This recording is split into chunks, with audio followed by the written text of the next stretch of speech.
One starry night, a guy found himself deep in thought, pondering all sorts of personal questions. His reflections centered on work-life balance, the relentless grind of daily overtime, and a sense of gratitude for being able to work from home. He was currently inside a local convenience store.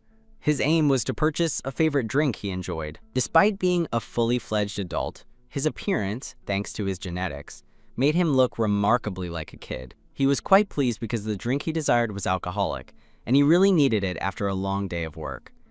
However, the cashier refused to sell it to him for that very reason, its alcohol content. He genuinely didn't understand what the problem was with his purchase. With an audibly annoyed tone, she stated firmly that they didn't sell alcohol to minors. He couldn't grasp why she perceived him as a minor, especially since he looked like a child, not even a teenager, but distinctly a kid. She then elaborated that they'd encountered many instances of minors fabricating their ages to acquire alcohol. He conceded it was a shame, but he was in no mood to argue and simply wanted to buy his drink. Subsequently, she demanded his ID, her expression remaining visibly gloomy. He began to retrieve it, grumbling aloud about having successfully bought an alcoholic drink just 2 days prior. But while searching through his wallet, a realization dawned on him. He had forgotten his ID at work, most likely. He then explicitly stated he was 27 years old, presenting his work ID as proof, and reiterated that he'd worked overtime today, which was precisely why he needed the alcohol. He also mentioned being a frequent customer at the store, but she paid no mind and proceeded to call the police. To avoid any further trouble, he simply decided to leave. He spent the entire walk home cursing profusely, frustrated that he hadn't managed to get the alcohol he so sorely needed. All this trouble was entirely because of his height and appearance. He complained that this had been his life's constant struggle. His height and youthful looks had perpetually felt like a curse. Standing at only 165 centimeters tall and possessing a cute face had always placed limitations on his life experiences. He was always acutely aware that he looked like a child. This was true back when he was in high school. It was true when he was enlisting in the military. And even during routine work checkups, everyone consistently made fun of him for his height. Indeed, because of his height, his life had always been difficult. Even when he went shopping for clothes, the employees frequently recommended children's clothing to him. In restaurants, staff often presented him with the children's meal instead of the adult dish he had ordered. And there was no need to explain how he failed to excel in sports due to his stature. His friends always made him the target of their jokes because of his height. But the worst part of it all was that he was consistently overlooked by girls simply because he was too short. It almost seemed as though these girls deliberately aimed to make him feel small. All these persistent thoughts invariably made him incredibly mad. When he finally arrived home, he meticulously set up his top-tier gaming setup and then prepared himself for some serious gameplay. His plan was simply to play Dota or League of Legends, games that could even run on a, quote, toaster. He genuinely enjoyed this pastime, but then he found himself complaining about the smell coming from his neighbor's apartment, a constant smoke odor that deeply annoyed him. He opened his window hoping the smell would dissipate, but it was no use. His neighbor smoked an enormous amount. He angrily wished that the person responsible for the smoke would meet its creator due to a malignant neoplasm. He then decided he absolutely had to go and speak with his mysterious neighbor about the issue that was infuriating him every single night. He gathered his courage, determined to have a polite conversation with the mysterious neighbor, knowing he needed to approach the situation with civility. He was visibly shaking as his hand reached for the doorbell. But then something unexpected happened. A man suddenly flew out of the apartment as if he had been powerfully thrown by someone incredibly strong. The person responsible for the act shouted at him, warning him that he'd be in the other world if he ever returned. The man lay shaking on the ground in evident pain, stating that the mysterious person inside was incredibly strong. Even some concrete from the wall had fallen due to the impact of the blow. The protagonist was visibly scared, as this looked like something out of another world. He wondered if the man on the ground had actually fought a bear. He had no idea what had just transpired, and questioned whether it was truly safe to go over there and ask his neighbor about their smoking habits.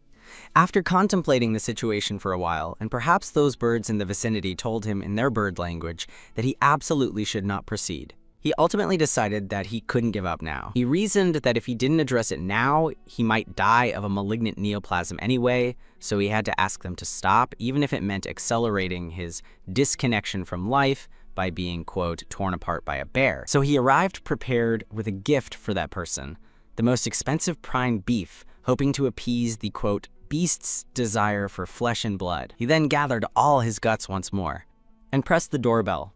The person behind the door inquired, "Who is it?" He replied that he had brought a gift. Then the door opened, and he greeted the person standing there. That person snatched the gift faster than lightning and then slammed the door shut in his face, leaving him standing alone outside. He then tried to speak to the closed door, realizing the neighbor hadn't paid any attention to the tallest adult of the world. Seeing that his attempt had failed, he proceeded to file a complaint with the maintenance office and also waited for that impolite person to emerge from the apartment. But everything failed. That pervasive smoke became a daily problem, so much so that he could not sleep at all. After a week, the smoke consistently woke him in the middle of his beautiful dreams of being 170 centimeters tall and, for once in his life, being ugly. This deeply annoyed him.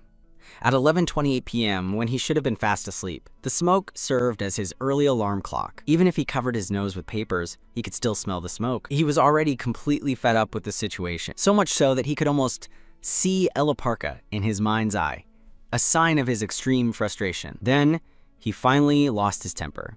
He simply could not continue living like this. He then decided to go to the neighbor's house, and this time, he would get what he wanted.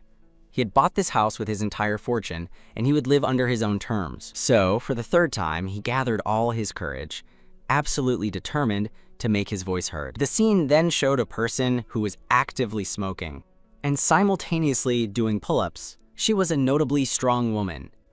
But then the doorbell rang. She immediately stopped her workout, her demeanor filled with rage. The protagonist waited for her to emerge from her hideout. He thought to himself that he needed to be tough and reminded himself that he was the victim in this situation, so he had no reason to be afraid. Then the door opened. The woman, with an irritated tone, asked who the brick was that dared to interrupt her while she was working out. He instantly blushed. She was clad in nothing but a large towel wrapped around her. This made him incredibly nervous, causing him to tremble noticeably. Thinking she looked truly scary, he instinctively stated that he was scared. It felt like a puppy being stared down by a wolf. She then asked if he wasn't going to answer her questions, pressing him on why he wouldn't respond. He began to explain that he was her neighbor, desperately trying not to focus on her imposing presence. She took another step forward, purposefully moving closer to him, and asked him to proceed, by which point he was completely red in the face. He was extremely nervous at that moment, faced with such a commanding figure right in front of him. She then asked if he couldn't hear her and demanded to know why he was there. He attempted to speak and finally told her that he couldn't bear it anymore. And then he screamed at her, "Stop smoking!" Everything went silent for a second. He then snatched the cigar from her hand, simultaneously trying to shield himself, convinced she was about to unalive him. And she let out a small laugh. She then stated that she was glad he had come because she was starting to get annoyed. As she pulled out another pack of cigarettes, she asked if the one who had been yapping about her, smoking, was really him. She then asked what he was going to do if she kept smoking. He explained that the smoke always found its way into his room, and if she kept smoking, then she simply stared at him while lighting another cigarette, and then exhaled the smoke directly into his face. He coughed, and she then said that she smoked and challenged him to explain what he was going to do about it, asking what he could even do. After mocking him a little more, she explicitly challenged him to make her stop smoking. She then declared that she was certain he had no guts at all to do that, despite the fact that he had already gathered them 3 times to come here and confront her. She then pointed out that he was short and skinny. She then added that he looked like a kid, which deeply touched a nerve within him. A kid? This was the exact trouble he had been enduring all his life. He then recalled all the problems this had caused him, like having to carry his ID everywhere to prove he wasn't a child, and his so-called friends who acted like they didn't know him after being out, simply because he looked like a kid and they treated him like a toy. He also remembered the time he went for his job interview, and they actually wondered if he had lied about his age just to get the position. They had laughed at him, stating he would never be good at anything solely because of his appearance, or every single time he was overlooked by girls just because he looked like a kid. They would always tell him that he embarrassed them, always advising him to wish for better luck in his next life. This utterly enraged him, all those words he had heard throughout his life. And at this exact moment, it felt like the final drop that made the glass overflow. He then snatched the cigar right out of the woman's hand and demanded to know if she truly believed she could look down on him just because he was short. He then backed her against the wall, asking her if she really had the right to do that. He reminded her that she had asked what he could do about her. He then stated that if she kept smoking, He too would like to know what he could do. Then, by accident, he grazed her arm, and the towel shifted, revealing a glimpse of skin. He then saw it. He turned completely red because he had seen a bit more than intended. This made her angry. He quickly clarified that it was an accident. He then retreated to his apartment and, from his doorway, asked her again to stop smoking, leaving her standing there in the middle of the corridor. His heart was beating at an alarming 100 times per second, convinced he was screwed. He fully believed that the bear he had as a neighbor was going to kill him for sure. But outside, that girl stood in silence, clenching her fist. She then grabbed her towel more securely and blushed, thinking that the man who had just gone into his apartment was a nuisance.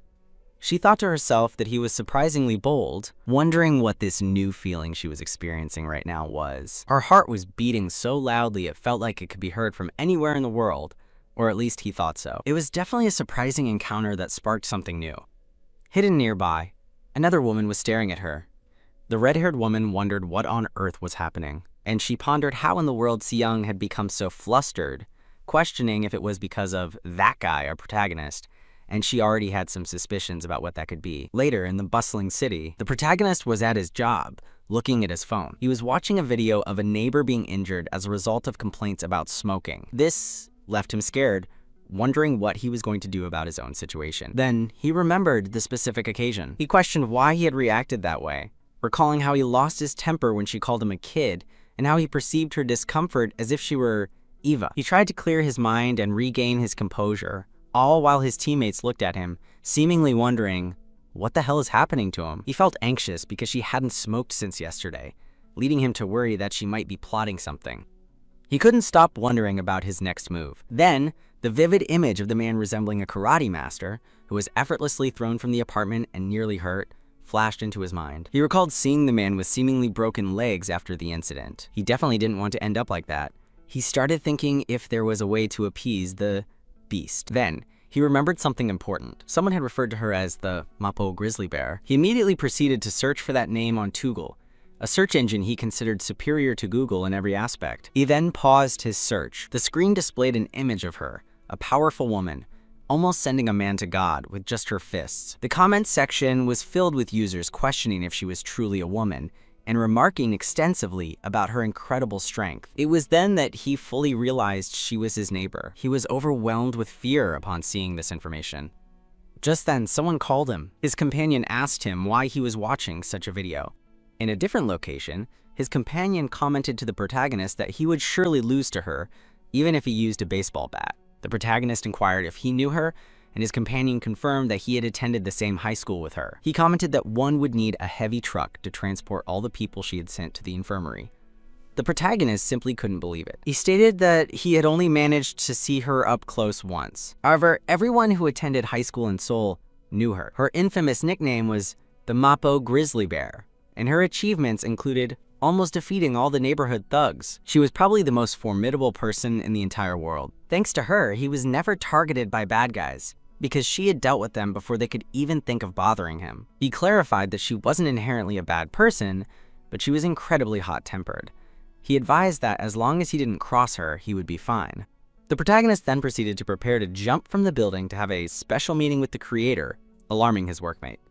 His workmate desperately tried to prevent him from doing something so drastic. The protagonist, however, asked him to let go, arguing that this was better than getting seriously hurt on his cute little face. His workmate asked what was wrong with him and urged him to talk about his problems, despite the protagonist still believing that ending it all right away was 1,000 times better than any other option. But his companion firmly told him that it was not better. Also, the protagonist's name is Gang Chan, which is quite curious, almost sounding like a member of a gang. Back at the neighbor's home, a woman was meticulously fixing her nails and asked who that guy was. The strongest woman in the world was working out, stating that she didn't know him and had only just met him yesterday. It was a group of 3 girls. One was doing nail care, another was playing with a Switch 2, which the narrator lamentably couldn't afford, and the strong woman was lifting dumbbells. The nails girl asked if he was the guy who had been bothering her lately, and she confirmed it was him, wondering why he didn't just move if he was so angry about her smoking addiction. She then asked her friends for their opinions on the matter. It was then revealed that her name was Si-young Na, and she was 23 years old. She then stated that she wasn't attracted to skinny boys like him. She preferred strong guys, full of energy, someone who could potentially keep up with her. Then, the nail girl accused her of lying. This made Seyoung blush. The nail girl commented that she was a terrible liar because she had personally witnessed it. She had seen Seyoung looking flustered and blushing while awkwardly close to the little protagonist, so she wouldn't believe anything Seyoung said about it when she had seen it with her own eyes. It was then revealed that the nail girl's name was Lena. She was Seyoung's best friend and also 23 years old, so the narrator decided to stop calling her the nails girl. Lena then hugged her, asking her to be honest, suggesting there could be something between them, but Seyoung insisted Lena was wrong and it wasn't what she thought. The other girl agreed with Seyoung. She put down the Switch 2, which the narrator still couldn't afford, and stated that Seyoung was always obsessed with her muscles. Therefore, there was no way she could ever manage to go out with a guy. This angered Seyoung even more, who demanded to know whose side she was on. It was revealed that this friend of Seyoung's was named Lin Yu, so the narrator would no longer refer to her as Gamer Girl or the other girl. Lin then reminded them that the last time Seyoung tried to help a little kid, the kid cried just by looking at her and wouldn't even hold her hand because he was so scared. Lin emphasized that Seyoung had never held hands with a guy before and had been single for about 23 years, which was also her current age. Seyoung then covered Lin's mouth to silence her, insisting it wasn't true. Lin then claimed that Seyoung was trying to turn that skinny boy into her boyfriend, which made Seyoung's face turn even redder. They then pressed her, wanting to know what was going on. Seyoung stated it was all a misunderstanding, while Lena continued to provoke her. Lena pointed out that Seyoung had nothing on her top when she was with him, implying that if there was truly nothing, she would have been fully dressed. And then Lena suggested that perhaps they were close acquaintances, making a knowing gesture with her hands. Seyoung was deeply offended by this accusation and demanded to know what Lena was talking about. She then kicked both of them out of her apartment, stating that she needed to work out. This made her face blush intensely, unable to control her racing heartbeat. She remembered how that little skinny boy had surprised her against the wall. She started to wonder why her heart raced whenever she thought about him, and she decided to work out even more, hoping it would help her process these feelings. Meanwhile, Lena and Lin wondered who that guy was and why Seyoung was acting so strangely. Lena thought that she had never seen Seyoung act like this before, and she was now 100% certain that something was going on between the two of them. Then, while licking her lips playfully, she wondered if he lived next door. With a curious gaze, she was now quite interested in him. She then considered visiting him. Later, the protagonist arrived home, being extremely careful not to be seen by her. He walked on the tips of his feet. He glanced everywhere to ensure he was safe, and felt relieved that he was alone and safe today. He thanked God that he hadn't run into her today, but he knew he couldn't maintain this indefinitely because she lived next door. He opened his apartment door, thinking about how much he had spent on this place, and now he was living in fear. He wondered what he would do if he couldn't avoid her one of these days. Then, a voice called out to him, asking if he was their neighbor. It was Lena. She asked if they could get to know each other better, and if he had a moment to talk, all while she was licking her lips with a mischievous grin. Later, she was utterly surprised by what she was seeing. She asked if he really lived in that apartment. She looked around, commenting that it was really different from her house, describing it as a rich man's house. The place was filled with all the comic books she had always wanted to read.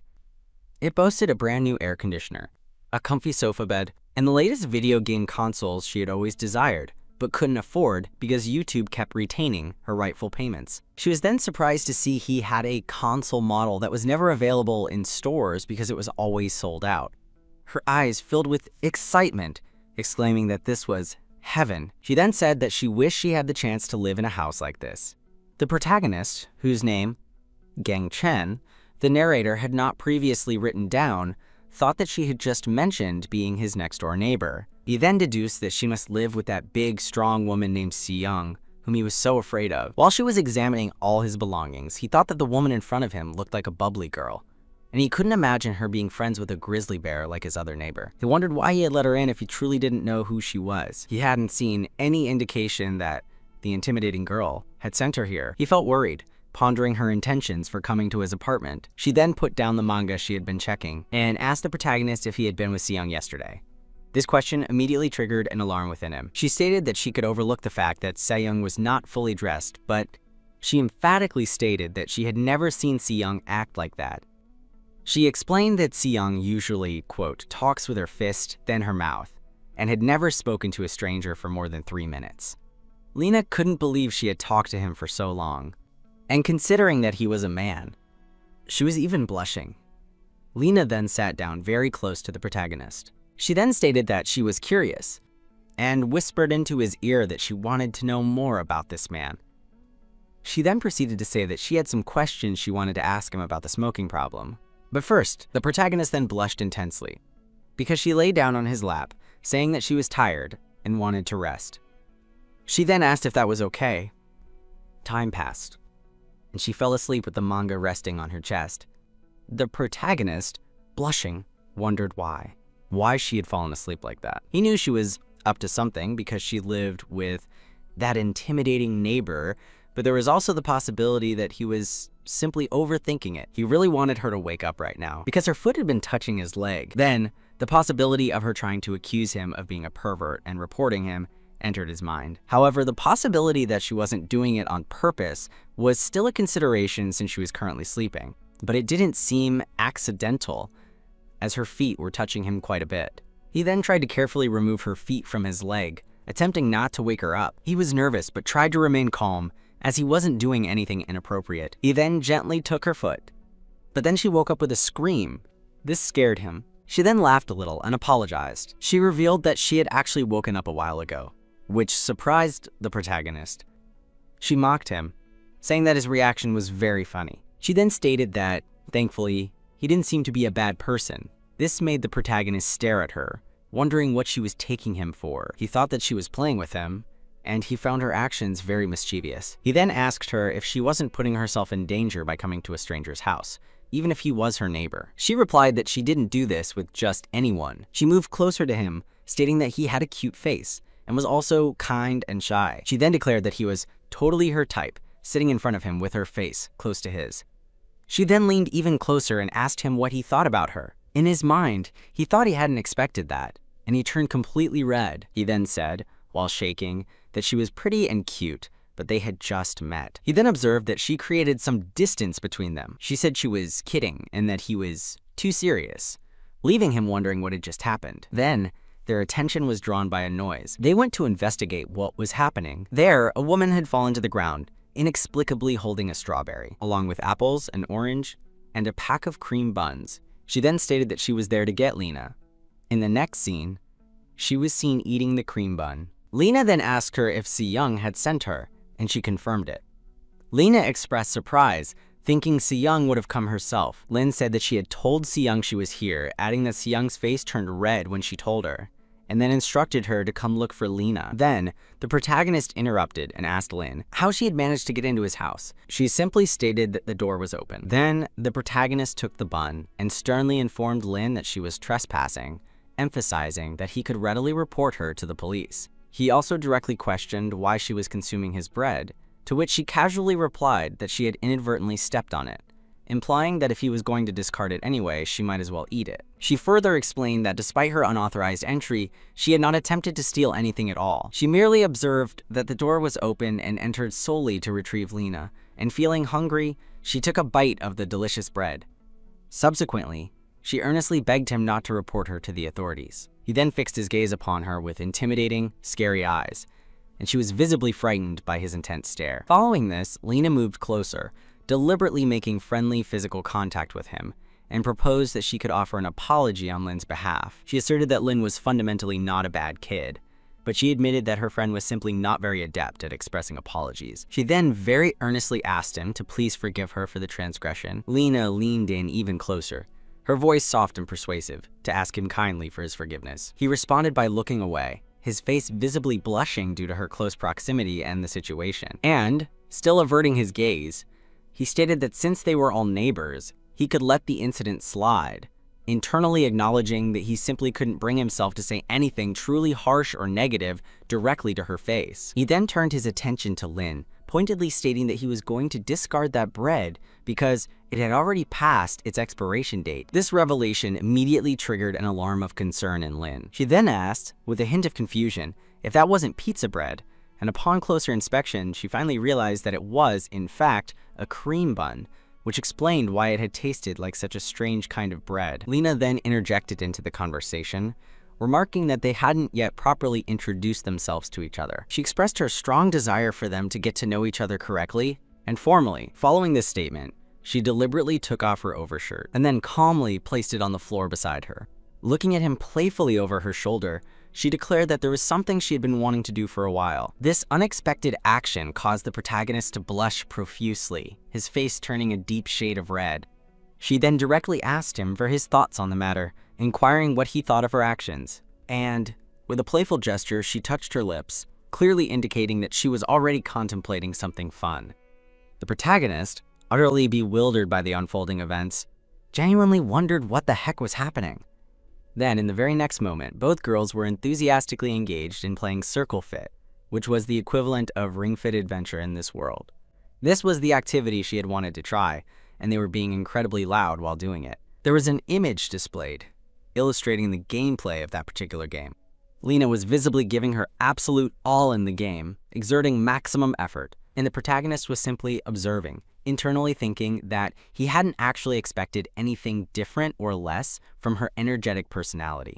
The view from his perspective was quite cool to witness, despite the unexpected nature of the situation. But then, his attention was drawn by the distinct sound of someone knocking on the door. He proceeded to go and see who it was, simultaneously wondering if it might be one of the other neighbors who had come to complain about the excessive noise they were making. He then opened the door. Se-young immediately grabbed him by the shirt and, without hesitation, called him a meddler. She then lifted him off the ground with surprising strength and demanded to know the whereabouts of the other girls. She then sternly warned him that if anything untoward were to happen to them, she was going to do something very bad to him. Following her threat, she loudly called out their names. She then saw Lena actively playing the game, and Lin was sprawled on the floor, declaring that she couldn't do anything more because she was already completely exhausted. Se-young was visibly surprised by this sight, as she hadn't anticipated them being engaged in playing video games. The girls then offered their apologies to the protagonist, who, in his mind, was still processing the fact that he had been almost choked. Lena then directly told Se-young that she should apologize as well. Se-young initially resisted,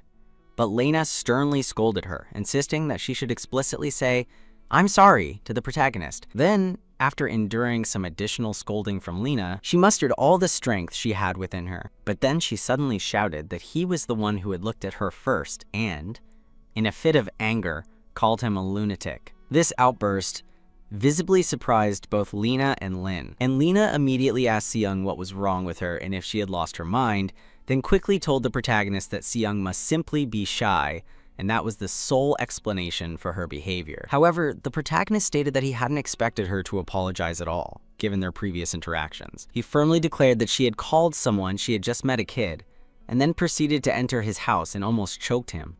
He wanted to get some things straight regarding the situation. He explicitly stated that she was partially undressed, and if she had a tendency for undressing in public, then he was not the meddler in this scenario.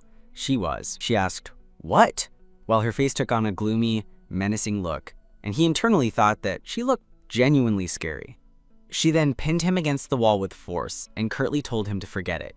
She then stated that he had complained about her smoking habits and suggested that they should put an end to their dispute once and for all. She then argued that she was smoking in her own house, so there was no reason why she should do what he said, especially since it was not illegal. She sternly told him not to cause any more trouble. He looked at her, thinking that he was very scared right now, but he was already utterly tired of her turning his house into a smoke-filled room. He then retorted that her stance was ridiculous. He asserted that predators never remember what they did wrong and emphatically stated that she had no shame. He argued that someone might mistakenly think he was the one smoking and that living there was incredibly painful solely because of her. He told her that she should be apologizing to him, and yet she still wasn't. He then declared that if she continued smoking, he would assemble a committee or officially report this matter, but then she interrupted him, saying that he was getting too close, but he asked why that was important or relevant to the discussion. Then, Lena interrupted the escalating argument by holding his hand. She then commented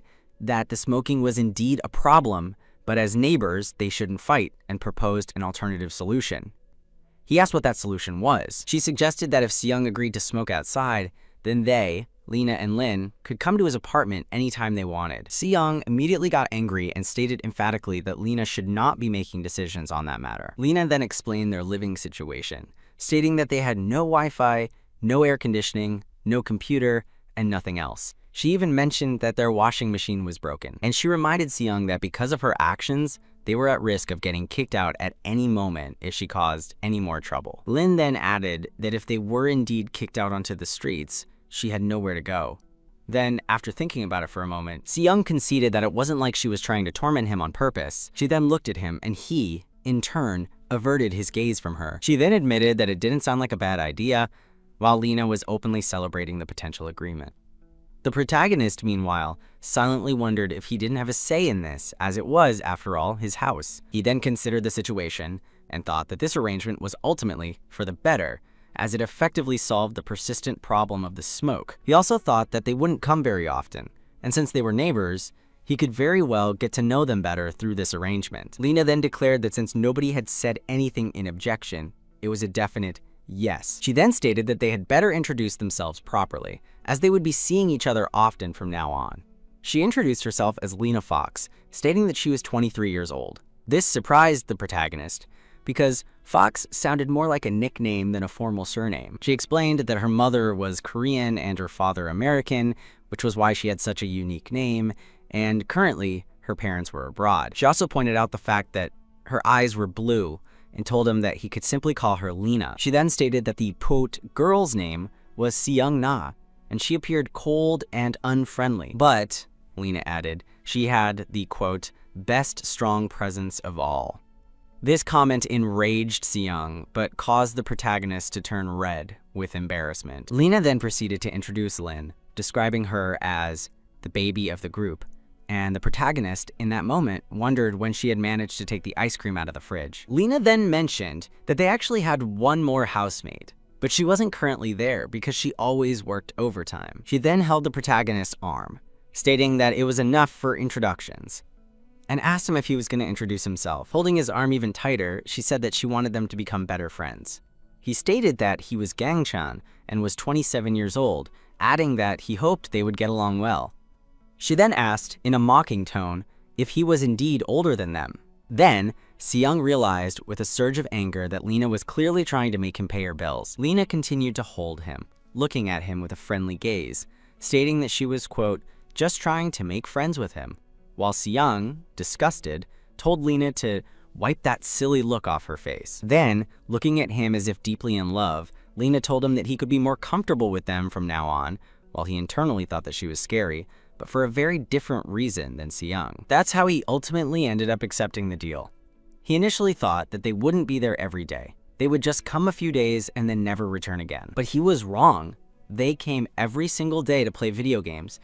They would come to watch him playing while enjoying manhwas and various snacks.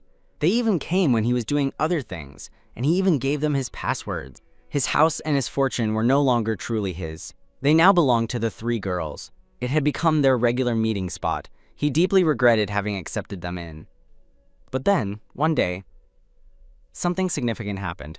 It was a day when he had just finished working. He was in the process of returning home. He was already completely fed up with everything that had transpired and all the overtime he had performed. Those three girls came to his place every single day, and that constant presence had completely overwhelmed him. Just to get one day of rest, he had to leave his job early on the day they said they weren't coming, and he couldn't go back on the promise that was already made. But today was his own day, the day when he could finally rest from those three energetic companions who were draining his life. He planned on watching movies all day and playing some video games, just what I do every day, actually. He opened the door, determined to enjoy some time alone.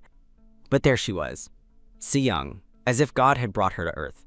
He wondered what on earth she was doing there and turned completely red from looking at her like that.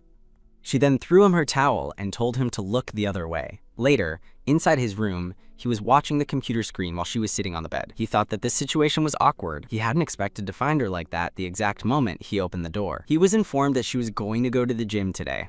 This situation completely ruined his plans. He thought that it would be a good idea to apologize to her so that everything could be in a better mood. He then gathered all his courage again to offer his apologies. But while he was thinking that, she got closer to him and demanded him to get lost, saying that his face made her want to punch him, so it would be better for him to just leave.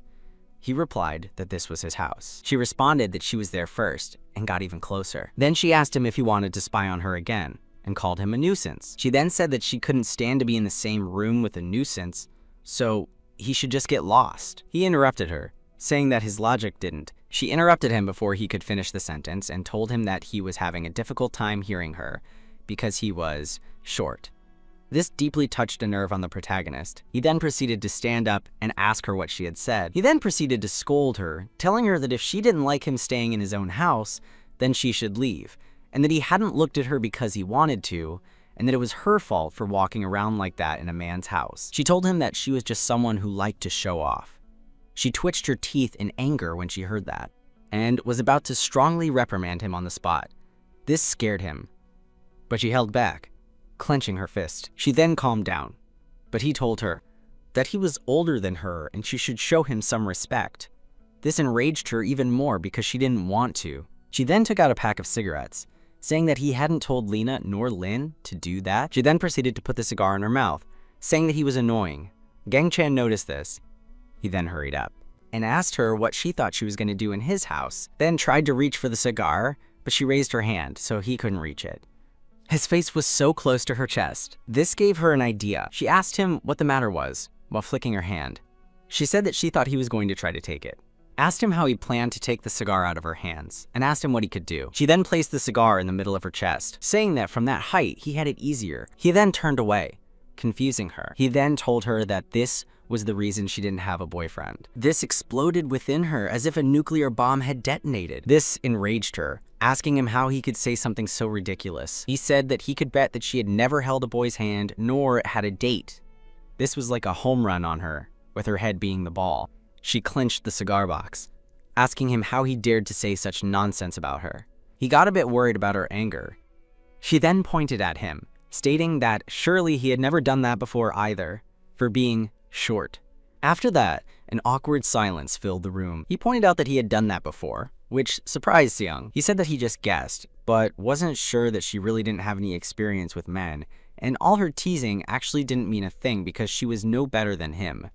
She said that he was lying, and she told him to stop acting like a snob, adding that he didn't even know how to interact romantically with a girl. She then proceeded to state that nobody would ever engage in such an act with a man who looked like a kid, a comment that deeply enraged him. He then swiftly took her by the wrist, and, with a determined motion, he positioned himself over her on the bed, emphatically stating that if she continued to call him a kid every single time, then she would soon discover what this so-called kid would truly do. She responded with a smirk, remarking that she was curious what he was attempting to do, whether he intended to wrestle her or something else, and confidently added that he would never be able to intimidate her. He firmly ordered her to stop calling him a kid, but she defiantly replied that she called him a kid precisely because he acted like one, and then challenged him again, asking what he was going to do about that. She further provoked him, telling him that if he was truly upset about being called a kid, then he should prove to her that he was not one, and she openly admitted she didn't have high hopes for him after all. What, she implied, could a mere kid possibly do? He was fully prepared to teach her a lesson, ensuring she would never dare to call him a kid ever again. Then, unexpectedly, she blushed, because he then proceeded to kiss her. The kiss lasted for a considerable duration. She was left utterly bewildered, internally wondering, what the heck just happened? She was genuinely surprised that he had actually gone through with it. After some time had passed, they slowly separated, bringing the kiss to an end. He then pulled away from her, sternly telling her to stop teasing him from now on. Her breath seemed to be paused in her chest. She stood perfectly still, seemingly unable to move or react. He looked at her and observed her frozen, unmoving face. She was in a state of complete shock from that kiss, while he internally thought that his revenge was now complete, and she would surely respect him a little from this point forward. He then casually waved his hand in front of her face to see if she would display any reaction whatsoever. He began to wonder if the intensity of the kiss had been too much for her to handle. He allowed a slight smirk to form on his lips and pondered if he should seek even more payback for himself today. Then he spoke. He stated that he knew this was her first time, but he was still somewhat disappointed, and then mocked her by saying that the great Mappo Grizzly had been knocked down by just one kiss. He then continued to mock her a bit more, suggesting that he should have gone easier on her during their encounter. He then asserted that the kid between them was not him, and she should cease trying to act tough in front of him now. But then, she unexpectedly said that he made her laugh. She defiantly lifted her middle finger and retorted that even a 10-year-old could do that. referring to the kiss. She confidently bet that he had only watched romance tutorials and practiced kissing himself, because in her words, that kiss sucked. She then added that she was being generous by even suggesting that someone might be willing to kiss him, but implied he would only experience a couple of kisses in his entire life. And then she provocatively asked who would ever consider that someone as weak as him was a man, while deliberately touching him with her foot. He swiftly slapped her foot away. He then moved close to her face once again and told her that she was acting incredibly tough when she had been frozen with just one kiss. She retorted that she wasn't acting tough, she was simply telling him the truth. This unexpected response startled Gang Chan. He then concluded that there was no point in talking to her further, and he stood directly in front of her, telling her that even a kindergartner has kissed someone, and he had actually done her a favor by being her first kiss in her life, and instead of being thankful, she was berating him. He then firmly affirmed that no man would ever be interested in her romantically when she was so rude and uncivilized. She was momentarily unable to say a thing in response to his harsh words, until she finally managed to retort that he was just talk. He then realized that something inside his pants was betraying him by moving unexpectedly. She then accused him of being a nuisance again because of all the things he had just said, claiming that all she did was play along, but he got too excited. He then tried to hide his embarrassment while stating that he couldn't control that, but she thought that was just nonsense. To her, he was merely a snobby kid who was trying to prove his worth when he got flustered easily. He then retorted that she was in no position to say that, because she was already flustered. He then mocked her, saying that he would need to wash his bedsheets all because of her. He asked if she was already like that, just for a kiss. She tried to cover herself and asked him what he was talking about. He said that she was acting tough, but surely she just wanted someone to be assertive with her. She kicked him, but not before calling him short again. He rolled on his bed in pain from the impact of that kick. After recovering from the blow, she told him to stop getting on her nerves because she could easily beat him up with only one hand. He retorted that she always tried to resolve everything with violence, that she looked down on people weaker than him and attempted to rule over them by force. But, he added, none of that mattered as long as she was a woman. She wouldn't be able to do anything if his assertiveness made her feel good. This statement exploded in her mind and caused her face to blush with anger, a powerful combination of emotions. She then threw him her shirt, declaring that he was just talking nonsense. Then they began a wrestling session so he could be her wrestler. In the middle of that training session, she remembered her time in high school. Women were talking of their experiences, saying that it was not anything special, so Seyoung believed them. But none of that was true in that moment. But then Seyoung's phone rang. It was Lena, but she didn't hear it because of the wrestling session. Then they kept wrestling for a long time, until it was already night. On her cell phone, she had 8 missed calls, but they didn't know because they both were already knocked out from all that wrestling match. Even after that, he asked her if that was all she's got. He was proud of what he did. He already showed her that she had to respect him. She, in the process of this match, didn't want to admit it, but she was completely under him. He was pointing to the fact that she's been calling him short all this time. He was enjoying the taste of victory and asked her if she would stop now all the teasing towards him. But she told him to not get conceited. It was already 10:38 p.m. They'd been wrestling for about 2 hours now. He had to wake up early tomorrow to go to work, and now he was going to be tired and with aches from all those attacks. He couldn't feel his back right now. He felt like a zombie. On her side, she was sleeping soundly, as if nothing had happened. He wondered what he should do now. They fought each other all day without thinking about the consequences, and he just won against the most challenging of them all. After being lost in thoughts, he realized something. Lena was watching them. All the disaster of the fight. He wondered when she came and what she was thinking. Silence enveloped the room. She just stared at him, at how they fought while looking a bit disheveled, and closed the door immediately. She was dazzled, wondering if what she just saw was real or just her imagination. She wondered what the heck had happened. She couldn't believe that Seyoung and Gang Chan just had their first wrestling match together. However, it was a new day. Yes, it was. And Seyoung was trying not to be noticed coming out of Gang Chan's house. She walked with her tiptoes while barefoot. But there in the corner were Lena and Layun waiting for her. She jumped from the fear of seeing them there, asking her where she was yesterday and why she didn't pick up her phone all day. They asked why she stayed out of the house today if she never had done that before.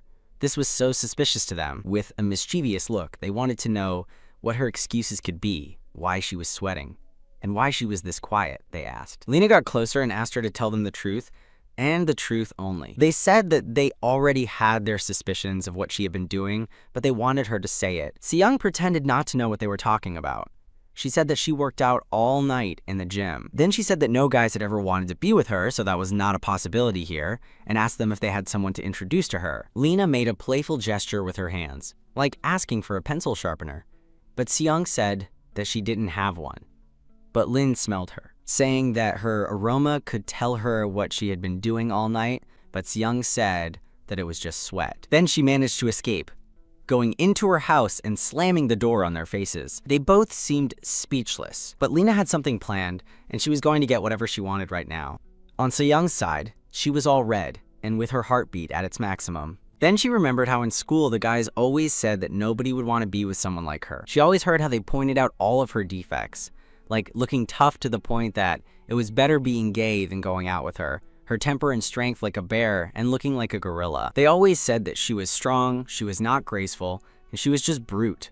All this made her very sad, thinking that she could never in her life get a boyfriend, making her always clench her fist in anger, unable to do anything to fix her situation. Back to the present, she still thinks that all of this feels unreal. She cannot believe yet that she got into a lively exchange with someone and was relieved that she was not just tough after all, then tried to convince herself that wrestling was not that special while touching her parts where the aches were. And she cannot believe that her first wrestling match was with someone so skinny and weak like him, Gang Chan the protagonist.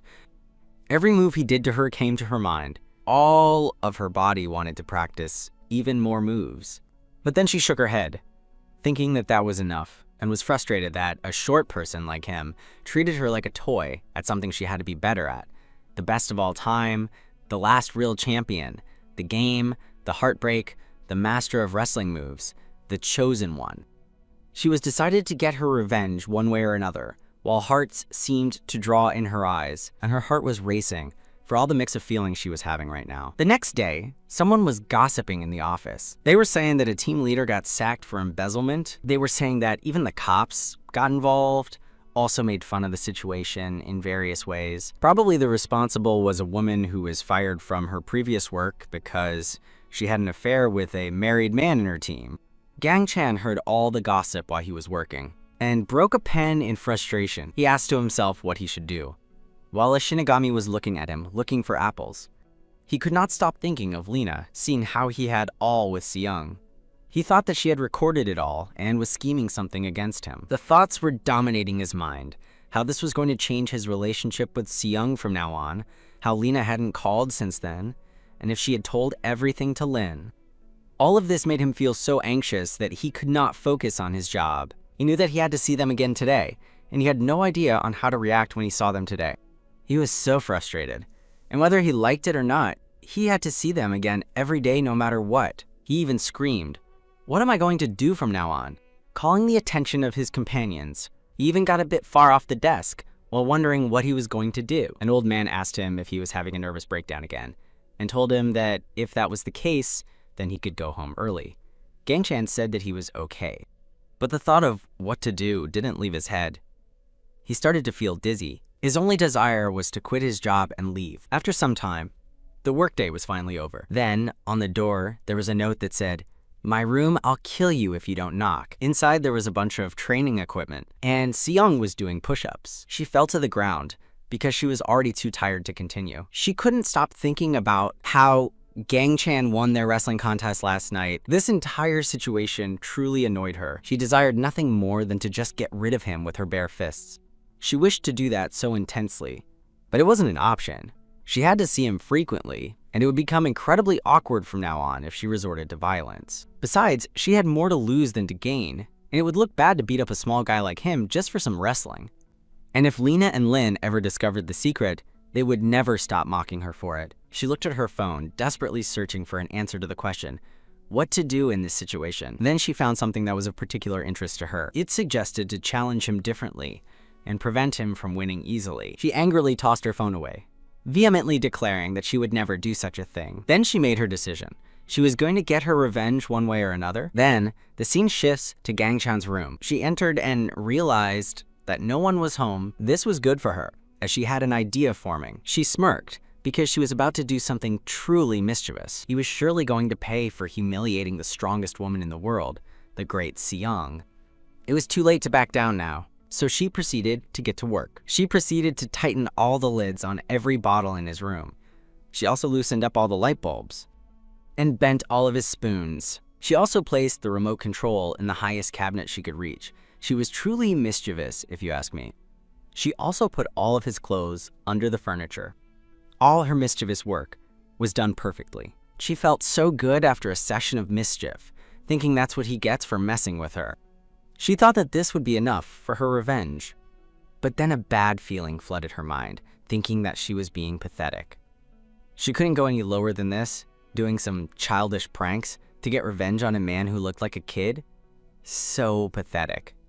Anyways, despite that thought, she still felt good for having her revenge served like that. Then she proceeded to hide under his bed because she wanted to see his reaction, but her shorts slid down while she was trying to hide. She had a big build, and now she was stuck, unable to move under Gang Chan's bed.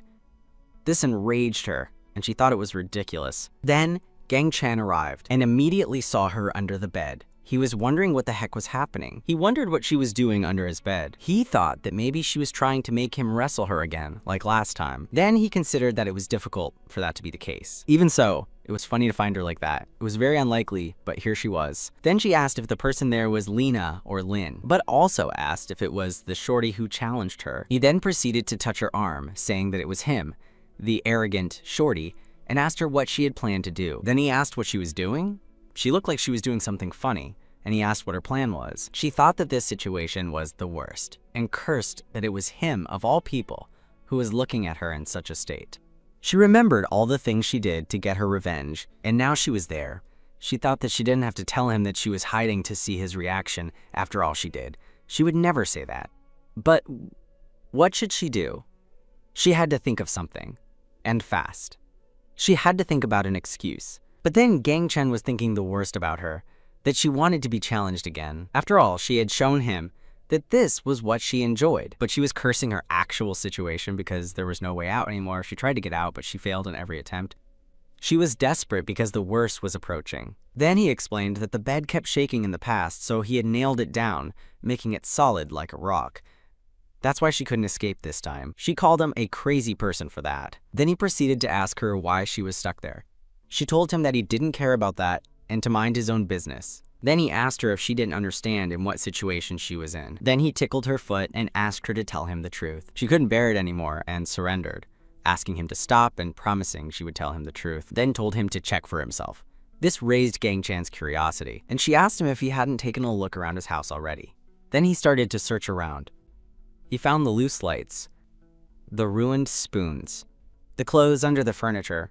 That was his favorite jacket, and now it was ruined. He held the jacket to his chest, and she mocked him. She said that she wanted to hide there and see his reaction and how he was upset for all the mess she did, and said that this was what he got for provoking her. But then he tapped her in anger.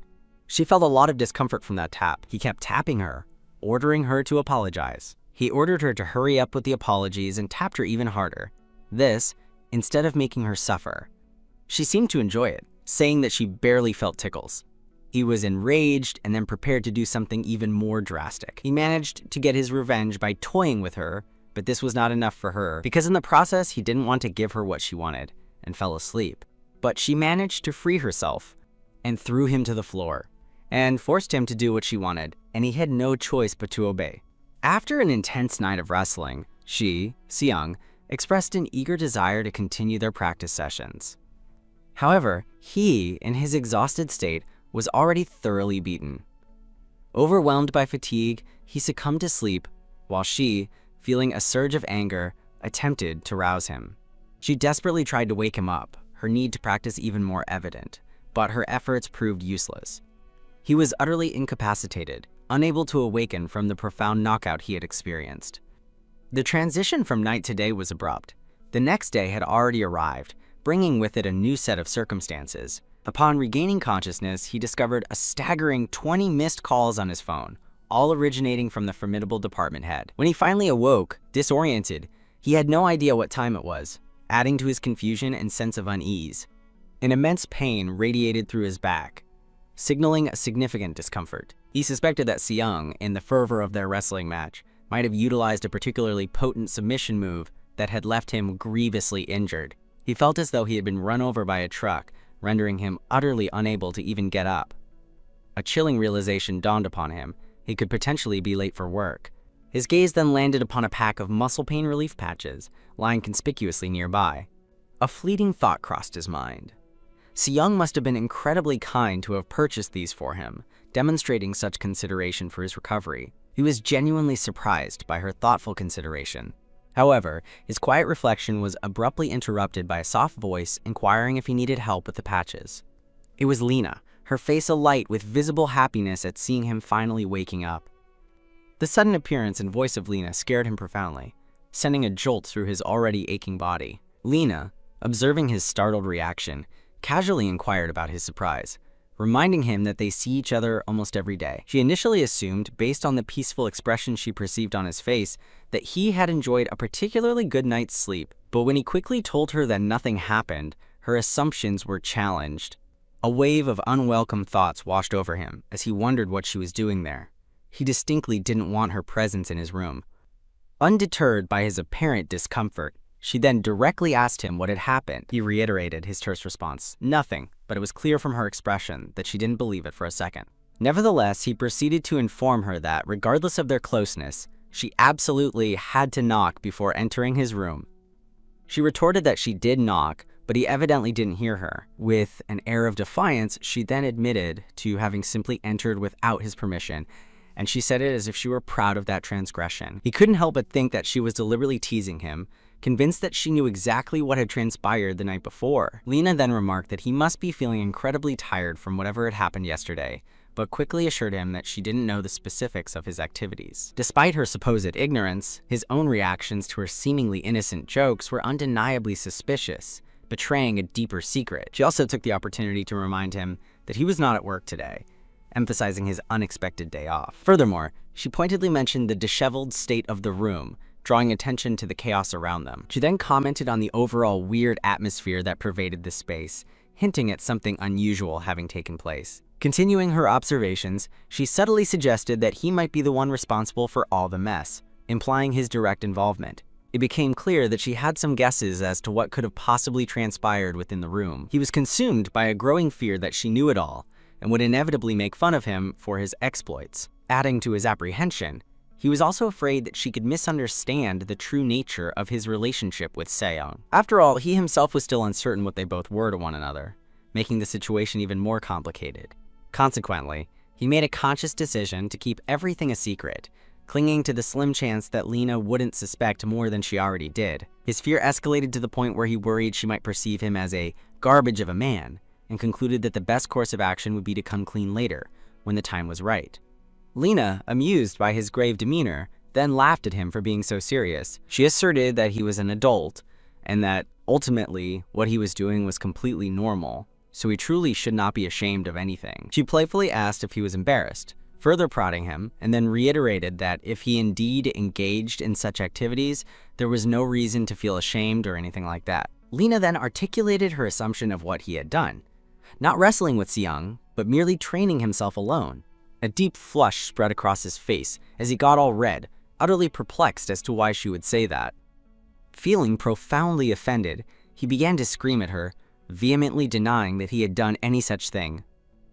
He secretly hoped that she hadn't suspected his actual wrestling session from the previous night. She calmly stated that he was inherently very shy and would never talk to a woman in that manner, thus making her previous guess the most certain one. Lena then continued to mock him a bit more, further intensifying his embarrassment and causing him to become even redder. At that point, he reached a stage where he didn't care anymore if she believed him or not. However, she then surprisingly declared that she trusted him completely.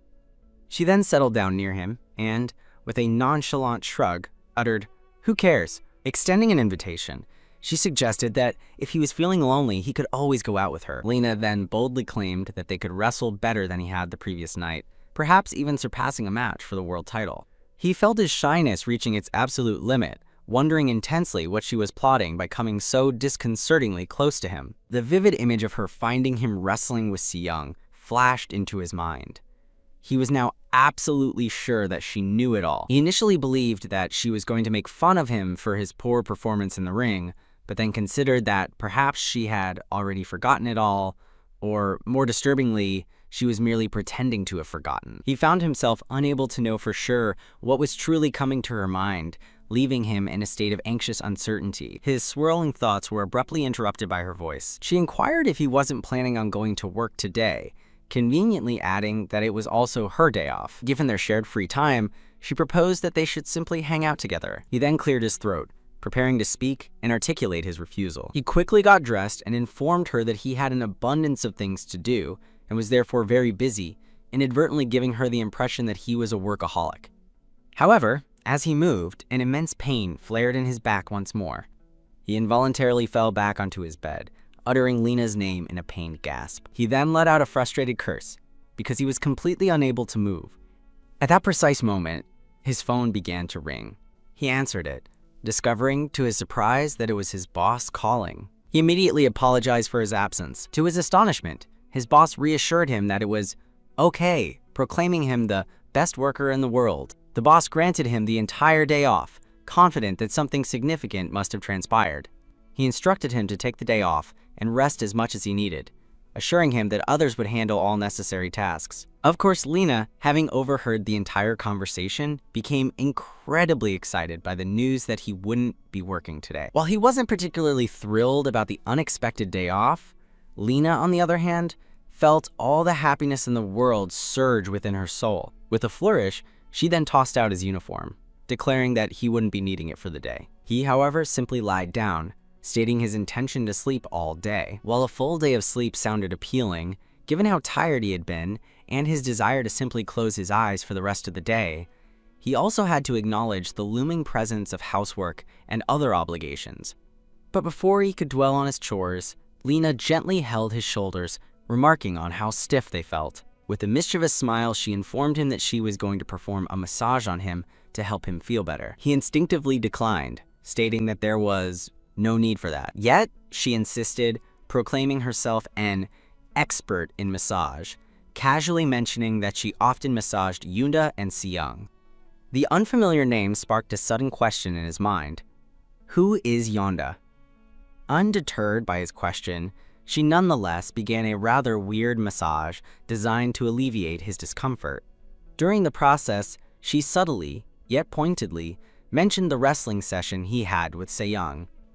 At that precise moment, he became absolutely certain that she knew everything.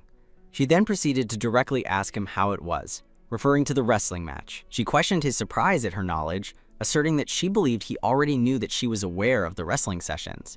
A knowing smirk played on her lips, clearly demonstrating that she had merely been pretending not to know all along.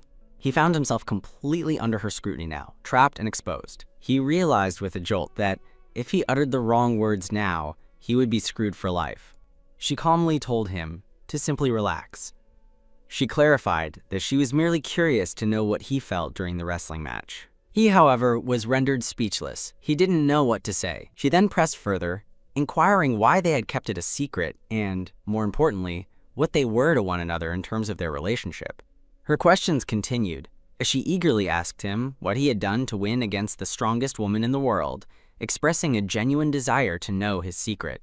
While awaiting his response, she took out her phone. Simultaneously, she continued her interrogation, asking him if he harbored any regrets about the previous night. He firmly stated that he had no regrets. She then countered, telling him that if he had no regrets nor felt guilty, then he simply had to tell her what he did. She expressed her doubt that they were genuinely in love with one another, suggesting something more out of the ordinary.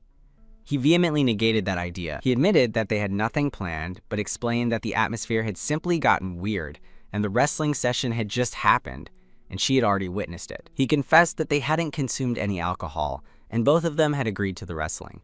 He emphasized that she was the one who started it, implying that if she thought he was the bad one in the scenario, she was wrong.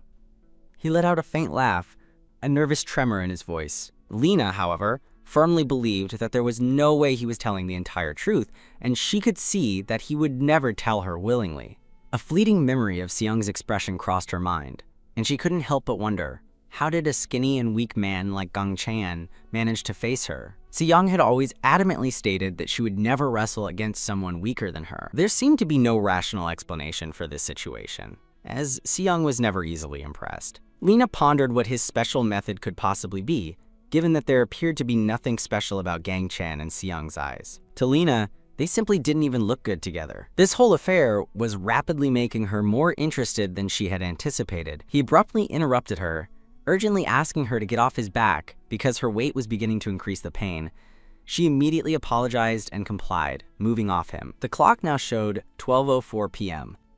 She then carefully applied the medicine to his back, offering some much-needed relief.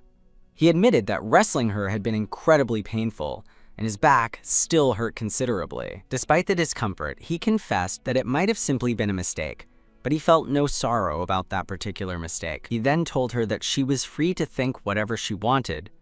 All he desired was to simply sleep. However, his resolve was quickly challenged by something that profoundly impressed him. She boldly sat over him once more and, with an intriguing glint in her eye, told him that she had a better idea. They should have fun outside. After all, the weather was pleasant, making it an ideal day for them to go out on a date and enjoy some good food. This, she reasoned, would prevent him from getting bored at home. He feebly protested, reminding her that his back hurt and he simply wished to sleep. But then she challenged him, asking if, despite his perceived bravery, he wouldn't accept a date with her. She then reminded him that she was, in a way, responsible for bringing Seung and him closer, so he should not be so mean to her. She declared that she was not going to let him go until they both went out on a date. He felt an overwhelming wave of shame wash over him at her persistent actions. Left with no other choice, he reluctantly accepted the date. She then gracefully got off him and, with a triumphant smile, announced that she was going to dress up and that they would be seeing each other later. For him, it was an incredibly close call. He found himself getting far too excited by her propositions. While she was brimming with happiness, he, on the other hand, was left wondering why she would suddenly want to go out on a date with him. He was convinced she had to be plotting something. Meanwhile, she felt an intense thrill, eager to uncover what Seung saw in him. Later, Gang Chan arrived at the designated meeting place for their date. The outdoor temperature was surprisingly hot. Soon after, she arrived, immediately asking him if he was feeling hot. She produced 2 ice creams, handing one to him. And so, they proceeded to enjoy the hot day, trying to make the best of it. Despite the scorching weather causing his ice cream to melt on his hand, he continued to eat it. She, for her part, appeared to be thoroughly enjoying her ice cream. As he observed her, Gang Chan's suspicions grew. He thought that she was acting suspiciously. He simply didn't buy it that she would genuinely want to go out on such an exceptionally hot day. He simply stared at her intently while she was engrossed in eating her ice cream. He then noticed that she was consuming it in a remarkably weird way. A blush crept onto his cheeks because that particular manner of eating was indeed very peculiar. She, noticing his gaze, then asked why he wasn't eating his ice cream. He merely glanced at her in response. She then inquired if there was something on her face, prompting his prolonged stare. She warned him that his ice cream was going to melt, which finally spurred him to start eating. After they finished their ice creams, she found herself still wondering what had truly happened. From his outward appearance, there was nothing special about him. She found it hard to believe that Seung, who was so close to her, would fall for this guy. She concluded that Seung's preferences must have changed. While she didn't necessarily think there was something wrong with that, he was simply too normal for Seung. He wasn't the strong, masculine, or macho man she had always desired. Deciding against wasting any more time, she resolved to simply act on her instincts. She was on the verge of holding his leg, ready to make her move.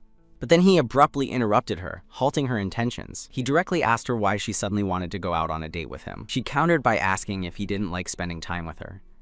He, ever polite, denied that question. He explained that he simply couldn't understand why she would want to go out in such hot weather, and directly asked if there was a specific reason for that. She confirmed that she had one in mind. She then, without hesitation, brought up what he had done yesterday, bringing the sensitive topic directly to the table. This sudden mention profoundly surprised him. She then audaciously lied on his lap and asked if he could do the same to her. He, flustered, asked why she wanted that. At this spectacle, everyone's gaze turned towards them, and whispers began to circulate, speculating that they were a couple and in love. Indeed, everyone turned their attention squarely on them. Even a nearby cat seemed to be watching with curious eyes. He, overcome with shyness, pleaded with her to get up.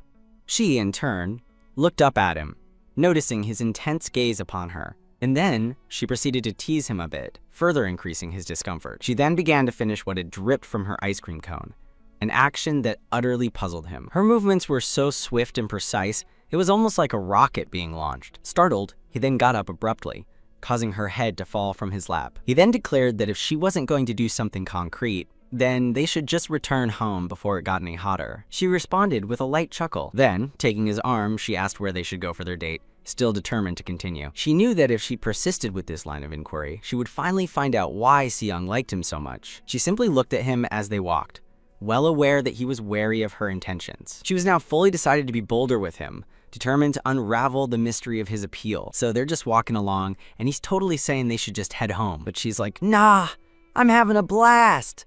It's been ages since I just walked with someone like this. Then she throws it back at him. Wanna do anything specific today? He's kind of clueless because he hasn't been on many dates, so he tells her she should take the lead. She then says she owes him big time. Whatever he wants to do, they're doing it, even if it's wrestling. This totally throws him for a loop. He tells her to chill, don't mess with him. She just laughs, saying it's like a basic need. She's surprised how easily he blushes just by her saying stuff like that. He's clearly a total amateur at dating, and he's trying his best to put up with her teasing. She then tells him she's been doing some research and he needs to follow her. He's like, what research? She then drops the bomb.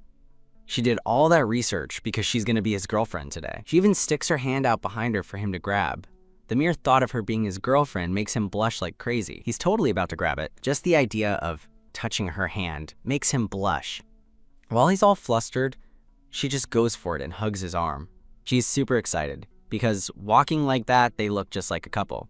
She asks if he doesn't like it, but he's just silent. Then she's like, let's just enjoy this date like we're a real couple. So they hit up different spots and take tons of photos. She's totally mesmerized by a dog walking by, but Gang Chan gets totally freaked out. He gets super tired climbing stairs because he's clearly not in great shape.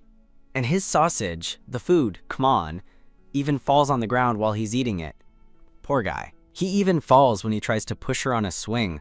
What a klutz. She has to take care of him because he looks absolutely wiped. Then she just kind of looks at him for a bit. It's already dawn and they're still walking with him a bit ahead of her. Sipping an iced drink, she thinks to herself how crazy this whole day has been. They've been together all day, but she still can't figure out what makes him so special to Seong. She's thinking he's either super boring or he's deliberately acting this way so she'll just leave him alone. I mean, Seong's mind is weird, right? Maybe she sees something in him that Lena just can't get her head around. This thought actually makes her head hurt.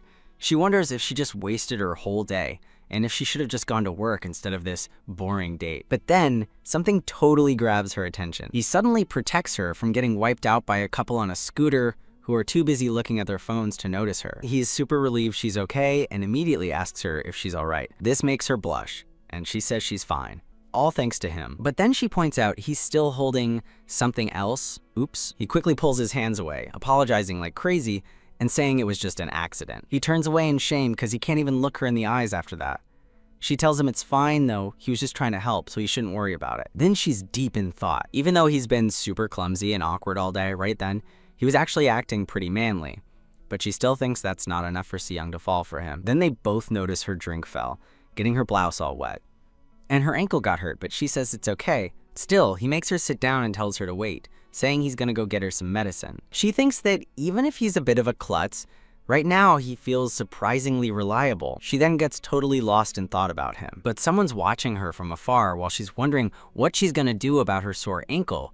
Will she even be able to get home safely? Then that mysterious person came close and told her that she looked like she was injured. It was a tall and strong man, asking her if she needed his help. Meanwhile, Gang Chan was walking out of the store. He was relieved that he could buy the medicine before it ran out. But then he dropped the bag. The man wanted to force Lena to go with him to her home, but she said that her boyfriend was coming. Well, he took that as a joke. She was not joking. She wanted him to go away, but he insisted. Then the protagonist arrived and took his hand to make him not bother her anymore. Lena was surprised for his bravery. He said that he didn't seem to be her friend, so he couldn't drag her with him like that. He looked at him with a gloomy face. Gang Chan tried to be polite and solve all with dialogue, because he wouldn't win a fight against him. But then the man called him midget, saying that he could not possibly be her boyfriend. He pushed Gang Chan away, saying that he would punch him in the face, also said that he would have 0 chances to be with someone as beautiful as her. Then he asked her for her number, also saying that he didn't ask for it to anyone, she didn't want to. Then Gang Chan called his attention, took him from the shirt, and told him that he was no one, and he had to get lost and stop being a loser who doesn't leave her alone. Then he showed him the phone, showing him that he was about to call the police. This scared the tall man. Then left, complaining about the unlucky day and not getting the girl. This time, the protagonist really won for his bravery. He asked Lena if she was okay.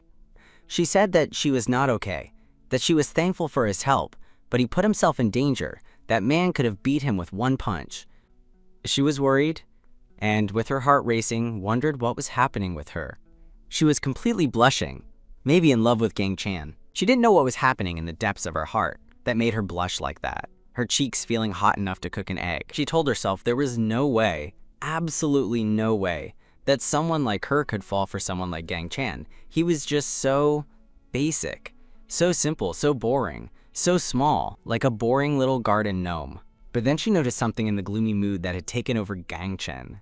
His usual calm face looked all messed up. He just sort of collapsed. He fell to the ground, trembling and letting out this huge sigh of relief like he'd been holding his breath forever. She immediately asked him what the heck was going on. He replied, his voice shaky, that in that moment he felt like his heart was about to explode. He was trying to catch his breath and get himself back together. She felt a pang of guilt and apologized for putting him in a situation like that. Her voice got a little small as she said she couldn't walk from there. They were way out in the deepest part of the park, and her ankle was throbbing like crazy. She really wanted to call Se-young so she could come pick him up. It was the easiest option. But the thing was, if Se-young found out they had come to the park together, all alone, something bad was definitely going to happen to both of them. This scared them, especially Gang Chan. The simple idea of Se-young finding out froze him right on the spot. She knew that Se-young would either get super jealous or just plain furious at the idea of Gang Chan doing something to her, her best friend, and would probably beat him up until he couldn't even stand. So yeah, if anything happened, it could totally be his last day on Earth. No amount of wrestling practice would save him from Se-young's wrath this time. Another huge problem was that the park would shut off all its lights and close down in a little while. They had a lot of issues, and they couldn't just stay there. She also thought about calling an ambulance or something, but that seemed like too much. Plus, her clothes were soaking wet from the earlier chaos, and she was pretty sure she was gonna catch a cold. Gang Chan, for his part, got a little worried because her wet clothes were making things a little transparent. He could see more than he wanted to without even trying. But then Lena found something on her phone that she thought could save them. She pulled it up and showed it to Gang Chan. The thing he saw on the screen made his face turn completely red. The idea was to go to a place for a night, a place for couples, you know, a motel. The place was super close, so she figured it was a perfect idea for them to just stay the night there. Gang Chan tried to argue, saying that a place like that was for, like, professional wrestling matches, and it would be bad if they went there. He also pointed out that the reviews were really weird and made the whole place sound kind of sketchy. Lena just shrugged. She didn't care about that at all. She said nothing bad would happen as long as they didn't do anything bad to each other. Gang Chan's face went even redder as he tried to argue back, but Lena cut him off, asking what his problem was. Then, with a playful smirk, she asked if he wanted to do something more. For her, there was literally no other choice. Her phone was almost dead, and that part of the park was super sketchy after dark. If something bad happened, it would be a total tragedy for her. Besides, she was just exhausted after a long day. Her friends couldn't even help them because of the whole Se-young situation. Gang Chan, still trying to sound reasonable, argued that she was a woman and he was a man. Something that if he didn't say, we would have never realized, to be honest, he thought. Going to a place like that together had a chance of ending up really, really bad. She then asked him why he was suddenly acting like such a gentleman. She had already noticed where his eyes were wandering. He was totally startled, knowing that she had caught him staring. Then she just flat out asked him if he had a better idea. The silence that followed was so loud, they could hear the crickets outside having their own little wrestling session. He just went all red and couldn't say a single word, because deep down, he knew she was right about everything she had just said. After what felt like forever, they finally made it to the motel, with her complaining the whole way about the pain in her ankle. Once they were inside, she immediately sent a message to her friends, telling them not to wait up for her, and that she'd be back the next day. They got into the room, and Gang Chan was ready to just crash. He told her they should get some rest and go to the doctor first thing in the morning. But then, she apologized for what she had put him through earlier. She said she should have been more assertive, that he had almost gotten hurt because of her, and if he hadn't been there, that shady guy would have probably hurt her. She clenched her fist, explaining that her work forced her to meet a ton of new people. She had gotten better at dealing with them, but she admitted that there were still times when men scared her. For a long time, she thought it wasn't a problem for her anymore. As far back as she could remember, she had always been alone. No one ever wanted to be her friend. It could have been because her dad was a foreigner, or just because she was who she was. Even when she tried to make friends, she got bullied because everyone thought she was just flirting with boys. Around that time, weird rumors about her started going around the school. The boys looked at her in a creepy way, and the delinquents started talking about her in a gross way. The things they said went from her being a foreigner to how her school uniform fit her. They also spread rumors about her doing bad things with other men. She just couldn't take it anymore. The only thing she could do was clench her fists in anger, but nothing else. She couldn't have any friends. There was even a time when she thought about just giving up on everything because she was so lonely and exhausted. But then she met Si-young, who became her friend by literally beating up any man who dared to talk badly about her. Si-young told her that she could just hang out with her if being alone was too hard. Lena looked at Gang-chan and told him that even though it didn't look like it, her life had always been a living nightmare. Even now, she felt that exact same scared feeling whenever she saw a man. This made Gang-chan think. She always seemed so cheerful and bubbly. He couldn't believe her life had been so sad. He didn't know the whole story, but from what she said, it sounded like she had been through a lot. He could only imagine what her life must have been like, and how that horrible past was still haunting her. But then he realized something about this whole thing was weird. He looked at her, confused, and asked her why she acted so differently with him. After all, he was a man. She never even seemed nervous when she saw him for the first time. He remembered how she was always so cheerful around him, almost like she was flirting with him like a fox after a toy. He straight up asked her, "Are you really scared of men?" She then, in a mocking tone, told him he was cute, so he was an exception. This made him a little angry, and he asked if she was making fun of him. For a moment, he felt like an idiot for feeling bad for her. He thought maybe he should just go home right away. But then she got close and hugged him from behind, and whispered that he wasn't the Gang-chan she knew today. Then she kissed him on the cheek, telling him he was very manly and cool. This totally dazed him, and made his face turn all red. All he could manage to say was, "What?" Then he tried to regain a little of his composure, asking her if she wasn't getting a little handsy. He told her that no matter how friendly she was with him, people would get the wrong idea if she kept treating him like that. She then leaned in close and whispered that she was not messing around. She reminded him that she said everything would be fine as long as they both kept their hands to themselves, but then she asked, "What if I can't keep my hands to myself?" Then Gang-chan turned around to face her, and she was ready for something else. She looked at him with a mischievous grin, asking how he'd feel about that. He just asked her what she meant. She asked him if he really thought she was there alone with him just because of her ankle. She already knew the answer, but she wanted to hear him say it. And as she slid her foot over him, she told him she would give him a reward if he got it right. This made him blush like crazy. She then told him that even if he got it wrong, she would still give him that reward. He asked her if she didn't think she was crossing a line, and that maybe they should talk about it first. She didn't want to talk about anything. He already knew why they came all this way to a place like that, all alone. He couldn't move at all while she was taking off some of his gear with her bare foot. She licked her lips, asking him if he was just oblivious because he was simple, or if he was just an idiot. She asked him if he was seriously going to pretend that she couldn't beat him, and if he was still going to act tough. She rubbed against him and made all kinds of wrestling moves, putting him in a series of submissions. She told him to just relax because she just wanted to repay him. He asked what she was trying to repay. She confessed that he had saved her not once but twice, and that made her heart flutter.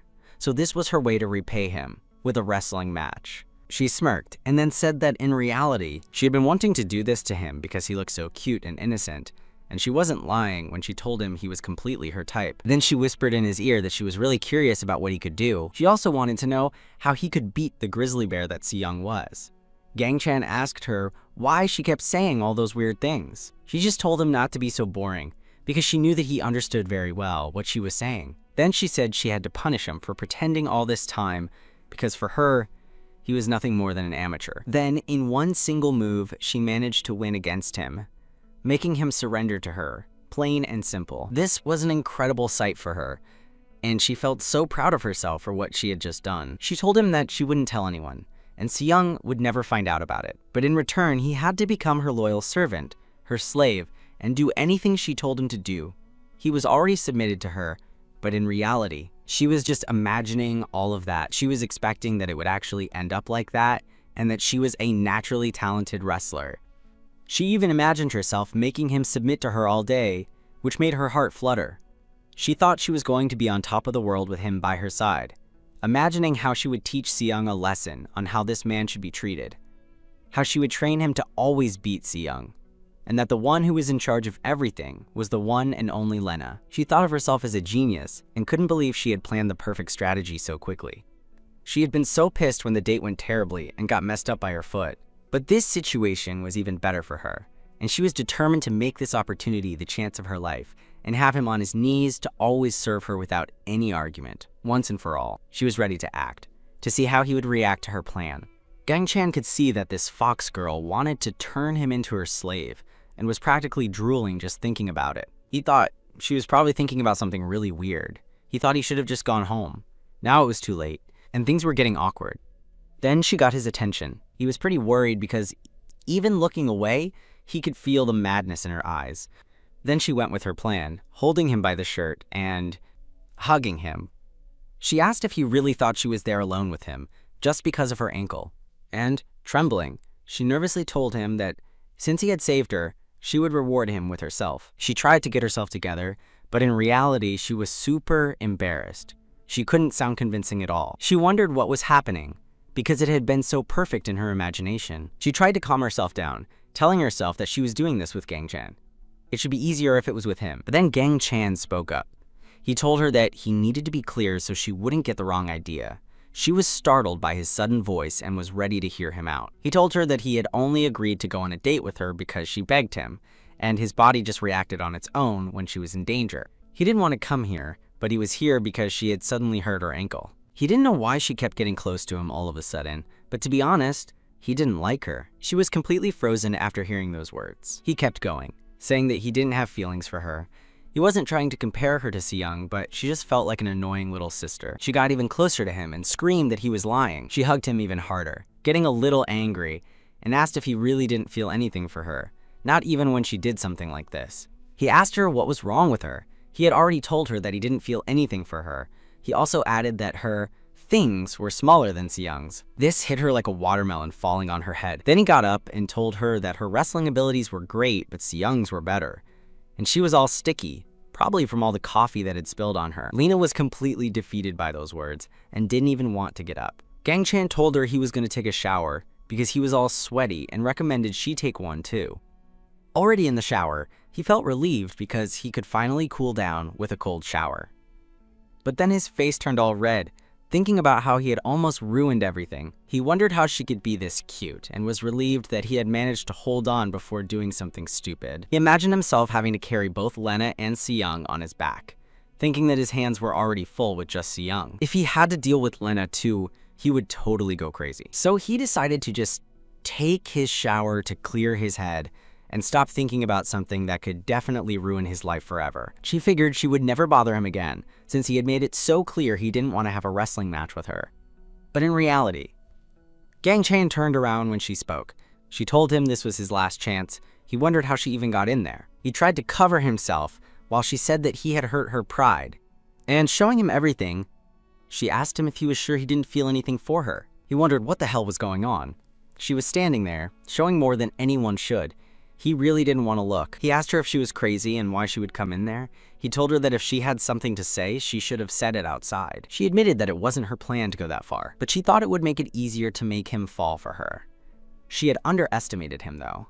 She figured he'd at least be interested. Then she walked toward him and told him that since things had come to this, she was going to get serious. This startled him a lot.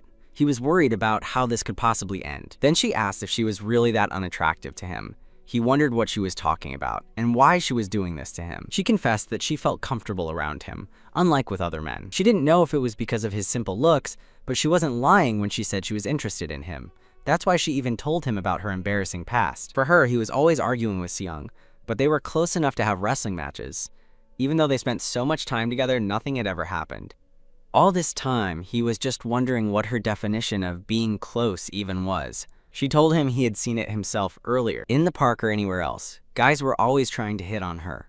Rich guys, good-looking guys, all sorts of decent guys asking for her number. Even a famous K-pop idol had tried to flirt with her. This was her first time being treated like the most unattractive woman in the world. She even remembered talking to Seung about how everyone wanted something with her, but she always rejected them because she was so afraid of men. They always fell for her, even though she never wanted them to. Everywhere she went, she attracted people's attention, and that attention helped her overcome her childhood trauma and build more confidence. She had realized she shouldn't be so afraid of men anymore. So the fact that he didn't find her attractive was so shocking for her. How could he be so mean to her? And worst of all people, it had to be someone like him. This last comment made him angry because it sounded like she thought of him as less of a man than others. She kept saying that she had never had to gather her courage in front of a man like this before. So if he said that he didn't feel anything for her one more time, then she would stop bothering him. While she was saying this, she noticed something he was trying to hide, and she really liked it. Then she asked him again. She turned to ask if he had called her an annoying little sister, and if he still thought of her that way. He tried to regain his composure, but then he felt something. Then she suggested they clean up together while she was there, to save some water. This startled Gang-chan a lot. He asked her to get out, but she didn't pay attention. She was happy that she could finally have an opportunity to subdue him. He said that he wanted her to stop, but he didn't actually do anything to stop her, so she kept going with it. She was happy, believing there was no way someone like him, or anyone for that matter, wouldn't fall for her. She knew he had lied when he claimed he didn't feel anything, so this was her opportunity to beat him for good. In her head, she was already over him, showing him who was the one in charge between them both, how she would have him in her power, and how he would be so thankful that someone like her would stay in his life. She already thought that he was in a daze, thanks to her superb skills. She thought that he looked very cute in that state of mind. For her, this was the most amazing thing that had ever happened to her, and by extension to him, and she also kept teasing him a lot more, saying that he had said that he would never have a wrestling match with her, or that she was nothing to him at all. All of this teasing turned on something inside him, and he said that this was enough. This shocked Lena, who stopped in a second. He continued, saying that, to be honest, he was looking forward to this a little. This made her face all red. Then he turned while touching her belly. This startled her a lot. She then remembered how her friend Seung ended up after their wrestling session, and thought that if he used all those techniques with all his might with her, then she would be done for in that same spot. Gang-chan then said that she was acting so cocky, as if she was a veteran in the business. He had been waiting for a moment for her to do something because she was making an effort, but for him, she was just an amateur, and with those simple skills, she thought that she could really beat him up. All she did was tickle him. The fear in her face was clear. She didn't know what to do in a situation like this. His words left her speechless, while he said that all her techniques screamed amateur. He even dared to ask her if this was her first time having a wrestling match, and said that it would be a shame if this was the best she could do after getting this far. The words that made her twitch were when he said that Seung was better than her. She was angry for this comparison because he was comparing them both again. She tried to regain herself, telling him that he said too much for being in his state, and that those words didn't provoke her at all. Then she kept teasing him a little bit, tempting him to have a match with her. After some teasing, he had enough, and she got what she was asking for. This was all of a sudden. She was not ready for that. She couldn't believe that someone that small and cute actually dared to face her in the way he just did. She was paralyzed and could not say anything because her mind just went blank all of a sudden. Her first dream match, her debut that she imagined all her life, now was nothing more than that, a dream ruined by her silliness. But then Gang-chan clarified that he didn't even move a finger to attack her. This startled her again. Then she proceeded to say that it was nothing for her, that she was not as weak as Seung, and that it felt absolutely nothing. After some more arguments, and her trying to look tough to him, and some more comparisons to Seung, Gang-chan kept doing his job with Lena, teaching her the best wrestling match that she had experienced in her whole life. Also, it was the first one after all. Several times she tried to say that she felt absolutely nothing, and that he was weaker than her. But all that were just empty words, because Gang-chan showed her all the time that he was stronger than her. After a long time, she even was having fun in that match, and even asked the match to continue no matter how beaten up she would be. And after showing his superiority after a match of long duration, and a kiss that formed the climax of this encounter, Gang-chan remembered, in the midst of that chaotic night, that in the past, no woman had ever treated him as a man. He had always been ridiculed and held in contempt.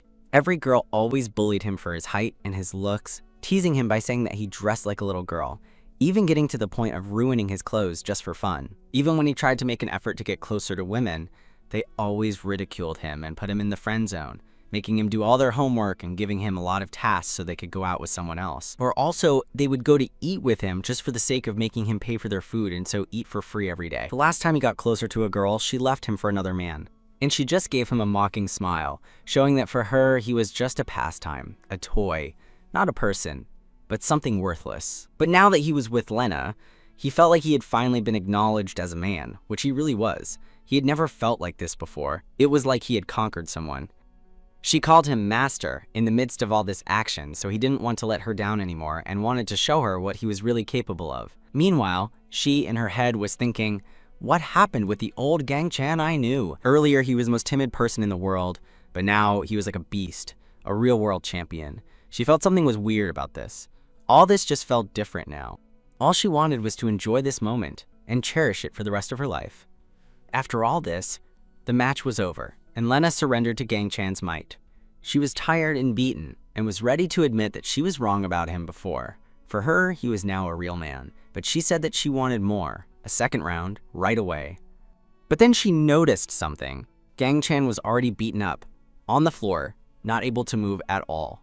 This scared her a lot, not knowing what to do in a situation like this. A while later, Gang Chan woke up looking at the ceiling of the room. Worried, Lena asked him if he was all right, while he was just waking up from the faint. She was taking care of him after he passed out, after she placed him on her lap, so he could rest properly. She told him that she was giving him the special treatment, since he passed out because of her, and she wanted to be a good person with him. He sat down, not believing that he had passed out. He thought that his stamina was all right, since when he fought Siyoung, he never passed out, and what he did today was not as hard as the last time. He even wondered if he should be happy for not dying in a situation like this. He also noticed that even if he had fought not long ago, he was already getting enough energy to have another match right away. Then Lena spoke, saying that she was sorry. This caught Gang Chan's attention. She said that she had light intentions when she asked him to go out on a date, so she just wanted to know what he really was, if he was someone to watch out for or not, and it took a lot of time in his schedule, so she wanted to apologize. Then asked him if he was afraid. Gang Chan asked what she meant. Lena said that the guy from earlier was much bigger than him. He could have gotten hurt badly just because of her. If she was him, maybe she would have run for her life. But Gang Chan answered that today she was his girlfriend. So he could not let a guy like that treat his girlfriend as a thing and drag her away. This caught her attention and asked him if he was really serious about that. Then she pushed him on the bed and asked him if he really was her boyfriend for today. Then they still had time before midnight, so they should use their time properly. And he had to get ready for what was going to come. Meanwhile, in the apartment, Siyoung was bored because neither Lena nor Lena were home. She wondered if there was something she could do alone. She wondered if she should go to Gang Chan's house because there had been a long time since she went there. She remembered the things he did to her in their wrestling match. Then she got all red and said that those things had nothing to do with her. She was angered because, according to her, all this was his fault, not hers. Then she decided to clear her mind by taking a dumbbell and training a little, but couldn't think about another thing but Gang Chan while she was in her training session. She was saying that this was a real workout, and what she did with Gang Chan was nothing compared to what she was now doing. But then she fell on the floor exclaiming that this was not the same feeling at all. But then she checked the room, checking if there was no one there, then took out something that looked like a vegetable and started to do some experiments with it. The experiment was curious and made her feel a little good. But in the end, it was not enough and failed completely. She knew that she needed Gang Chan one way or another and said to herself that she needed to try that. Then she opened the closet door and tried to look for something. Then found what she was looking for, a box. She opened it and it was full of a lot of random things, but then pressed the bottom of the box to open a secret compartment and found what she was looking for. She was curious because she had never seen anything like this in the past. It looked like some kind of weapon for her. This belonged to the other mysterious roommate called Yonda. And thinking about it a bit more, she wondered if this was really Yonda's boyfriend. This was not physiologically or morally possible according to her. Imagining it in some sort wouldn't feel right for her at all. She just wanted to go back to the moment when Gang Chan was wrestling with her and repeat that experience over and over again. She thought about how she could make it happen again. Maybe she should ask it right away. direct, and simple. But the sole idea made her blush a lot because that was very embarrassing for her. So for now, that little toy would work out for now, at least to relieve a little frustration and save a little of her pride. But right away, someone was entering. This scared Seyoung to death in that instant. It was Lena who came to the apartment, almost dying and trembling a lot, about to pass out. Seyoung greeted her, asking what was wrong with her. Is she hurt? Because she looked tired, while she was worried because she hid the toy in the most uncomfortable place possible. Lena said that she was fine, and asked Seyoung how she was.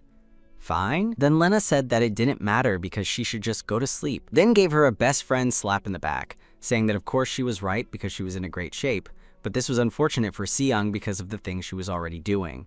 She tried so hard to regain her composure and act as if nothing had happened.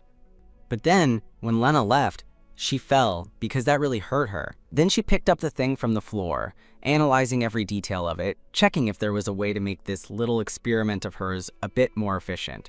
Then went to her room and found her box of cigarettes. Then she had an idea. Meanwhile, in the company where Gang Chan worked, he was arriving while his legs were trembling. One of his friends got closer to him to check on him because he seemed to be almost dead, then offered him a helping hand to help him get to his workspace, asking him if something bad had happened yesterday because he didn't show up for work, and now he looked like a zombie. Gang Chan tried to say something but couldn't. Then his companion asked, worried, if the grizzly girl he mentioned before was the one responsible for his current state.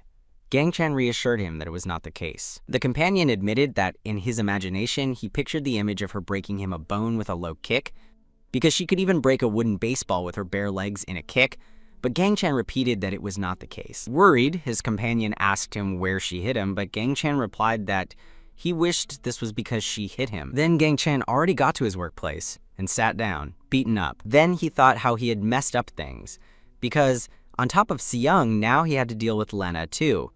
Now, things had gotten too complicated for him and he didn't know what he was going to do. He was thinking about what to do but couldn't get an answer from his inner self. He was finished now. He needed to do something about this. But then a pile of work arrived on his desk all of a sudden, and he asked who in the hell is going to force him to do all that work on his own now. It was his boss, who asked him if he enjoyed his vacation, and pointed out that for some reason he looked more tired than before his vacation. Gang Chan reassured him, saying that he was fine, and his boss told him that they now had a new team leader coming tomorrow. He asked if he heard right. His boss told him that he heard that the new team leader was brilliant like Gang Chan was, but there had been a lot of commotion in her past workplaces. He said that he should not worry about that now, but tomorrow, and no matter how good she could be, she would surely need time to get accustomed to this new place, and asked him to help her until she felt like she was ready for this company. This surprised Gang Chan, and he asked if he was really serious about that. His boss told him that he was as brilliant as her, and so he deduced that they would get along, and he trusted him a lot, and knew that this job would be a piece of cake for him. Gang Chan tried to argue that, but his boss was already leaving, saying that the new leader wanted that work done first and he only had to make a few changes, and since he just got back from his little vacation, then he could do this super quickly and without any fail on that. But Gang Chan didn't see it like that. For him, these were a lot of files, stacked so high like a game of Jenga. But the boss told him to consider this the new team leader's gift. This annoyed Gang Chan a little, and he screamed, frustrated that nothing was going his way at all. After all this time, it was already night. Gang Chan came out of the job tired and with baggy eyes. He already wanted to quit. He worked overtime more often than the times he got to go home. But then he sniffed something bad. He was angry because it was cigar smoke. It was Seyoung smoking again. This really angered him a lot. But before acting, he thought that maybe this was his opportunity to turn the tables around to his advantage. He might relieve some stress he had inside by doing some wrestling sessions with her. And if he was lucky enough, he could even kick them out of his house. He was ready and pressed the doorbell to Seyoung's house. While he waited for a response, he thought that this was his opportunity and was already planning all his moves to kick them out for good. Then the door opened. Then he started speaking about the deal they had about quitting smoking. But he was surprised to see that she was not Seyoung. She was a green-haired girl that he had never seen in his life. While drinking, she asked him who he was and what he wanted. Gang Chan thought that Seyoung was the only person who smoked in that apartment, and he was sure that he didn't get into the wrong apartment. But the person in front of him was actually a stranger to him. She asked him to tell her what he wanted with her now. He tried to say a word, but he couldn't. She asked him to hurry up because he was disturbing her day off. He tried to regain his composure and tell her to not smoke, or to ask her who she was, anything. But she got tired of him and asked if he had nothing to say and was about to leave him talking with the door, but Gang Chen asked her to wait a moment. She then asked again what he wanted, and Gang Chen asked her to stop smoking. He told her that there were other people in this building and her smoke was very annoying because all that smoke got into his house, and that was really a bother for him. Then he yelled that she should be more considerate to the neighbors. All this while he was wondering where Se-young was, because she was the one who accepted the deal a long time ago. Meanwhile, the silence dominated the place. They just stared at each other for a while, until she spoke. She asked what would happen if she didn't stop smoking. This startled Gang Chen. She asked him why he couldn't mind his own business when she was smoking in her house, and also said that he should just move if he was not happy with the smoke. Then she turned around to close the door and told him that she had nothing else to say to him, and she would keep smoking. She also commented that with his suit, he looked like a peddler. This angered Gang Chen. Then he, fueled by a serious anger, was about to take the cigar right from her mouth to force her to quit smoking for good. But in a quick blink of an eye, and without him even knowing how it happened, she applied a wrestling move, and yes, it was for real this time, crushing him right into the ground with a loud thud. He was left totally trembling from the intense pain of being thrown onto the floor by that move. She was standing on top of him, for real this time again, and flat out challenged him to try to lay a finger on her again, and told him straight up that the next time it would be even worse for him. Then she stretched like a person who had just seriously beaten someone up and was clearly proud of being so annoying with the smoke. Then she just walked into the apartment and said that this would be the final end of their conversation. She also turned around and told him not to be so uptight. Then she closed the door while telling him that he was a tiring person. Gang Chen was left in the dark, totally scared of the person who just put him into the ground so easily. He wondered if he should just report her, and also wondered how there could not be a single normal person living in that house. Then he had this sudden realization that he really wanted to move to another house. Meanwhile, in another place, Se-young was holding her cigar and lighter, wondering if this was the only way to actually start something with Gang Chen. She was in his room, wondering what else she could do. She was in doubt because she promised him not to smoke, yet this was the only way she knew. Then she was thinking that she shouldn't be so hesitant because she was a person who always got what she wanted, because she was the infamous Mopo Grizzly Bear. Her plan was simple. Step 1, take a delicious puff of a cigarette. Note of the editor: it is not delicious, it is bad. Never smoke. And if you do stop smoking right now, or else you will die in 3 seconds, really. However, do this in his room. Then, when he came into the room, he would ask her if she smoked, but she would totally deny it. Then she would pull her shirt down a little and would show him the cigar. She would tell him to take a sniff if he didn't believe her. Then he would immediately want to do anything with her. This was the perfect plan. She even bled from her nose while blushing, just imagining it. This was the perfect plan to get what she wanted and to teach him who was the boss here, because ever since he had those matches with her, he had been very cocky. But then Gang Chen entered the room and asked her what she was doing with cigarettes in her hand. She was speechless for a moment while looking at him. Then, with a silly smile, she hid the proof behind her. This angered him, telling her that he had told her countless times not to smoke. He was already really pissed off with work, and he couldn't stand the woman who he had just met. He asked her if she couldn't just stop smoking. That's the only thing he asked of her.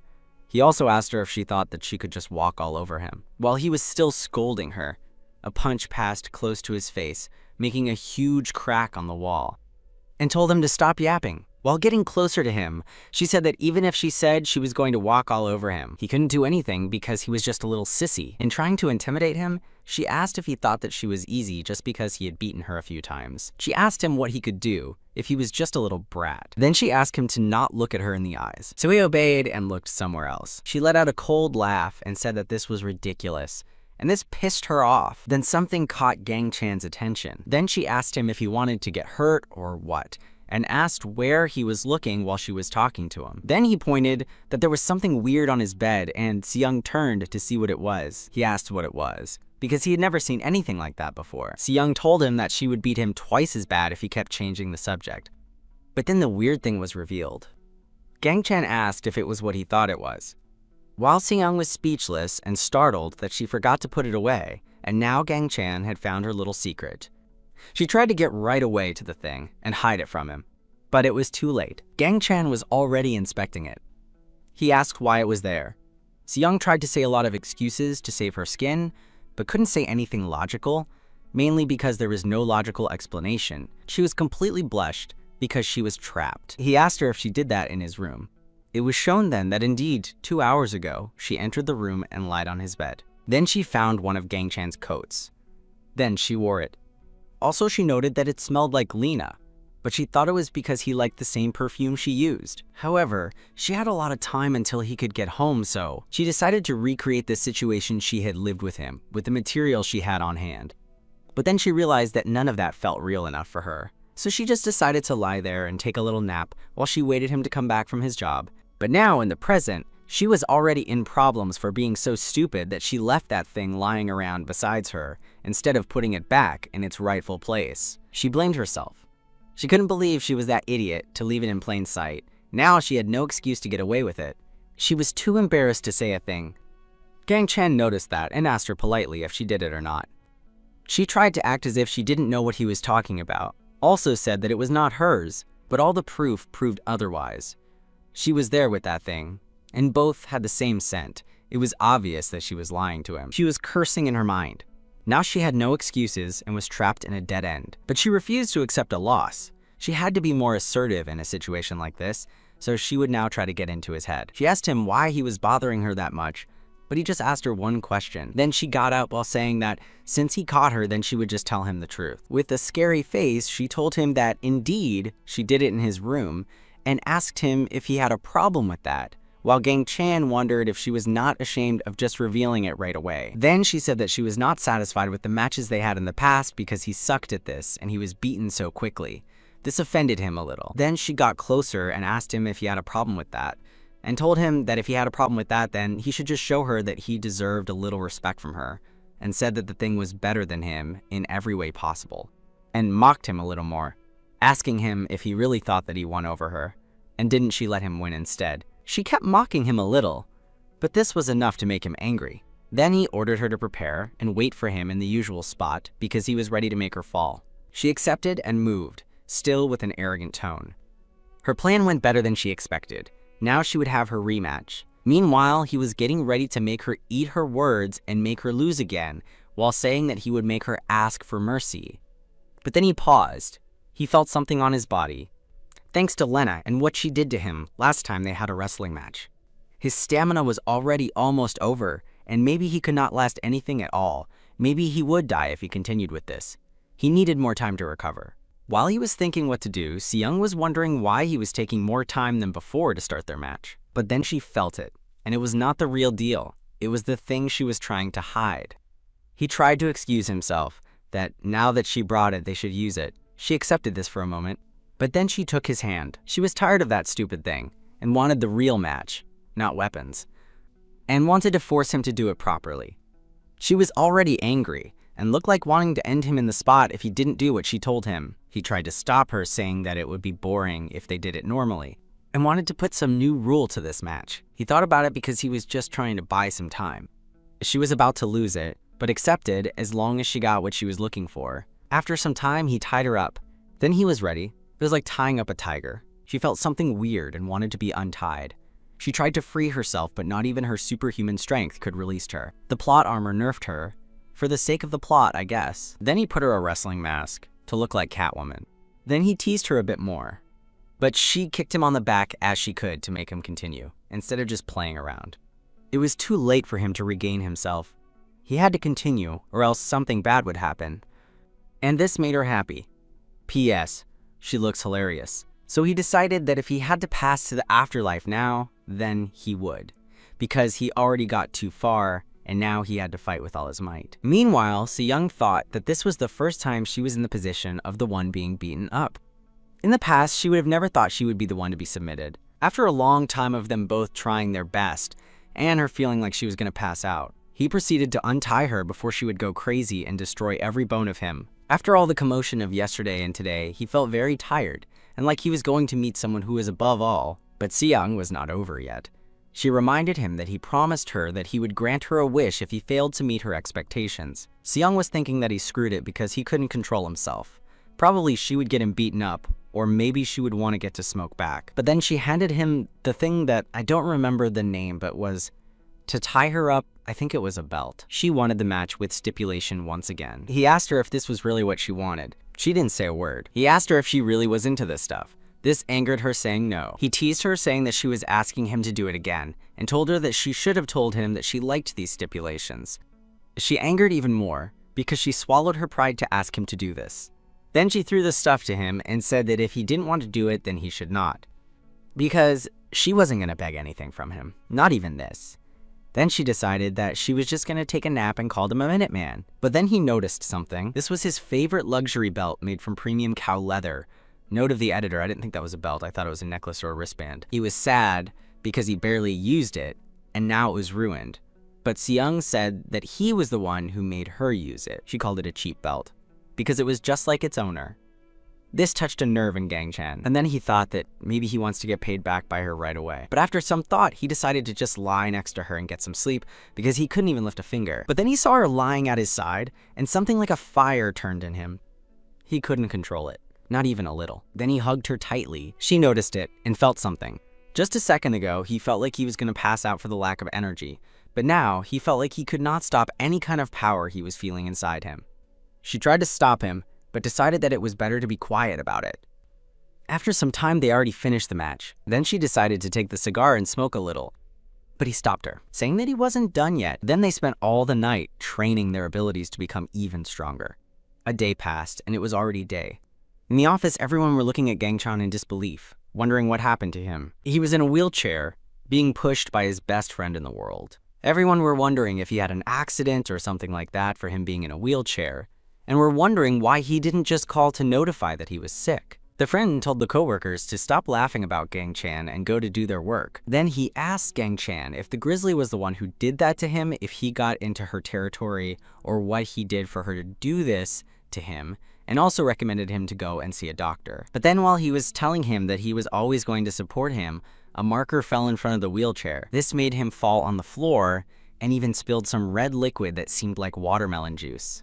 All this while he thought that he was really going to die at this rate. But then someone stood in front of him, telling him that she thought that he looked like a CEO trying to play the sympathy game. She was drinking coffee while saying that she was looking forward to meet him because she has heard rumors that he had exceptional skills. Also pointed that he was 20 minutes late, so he should just get to work right away. Gang Chan noticed something about that woman who was just underestimating him. She was the woman who applied the wrestling move, real wrestling move, to put him on the ground.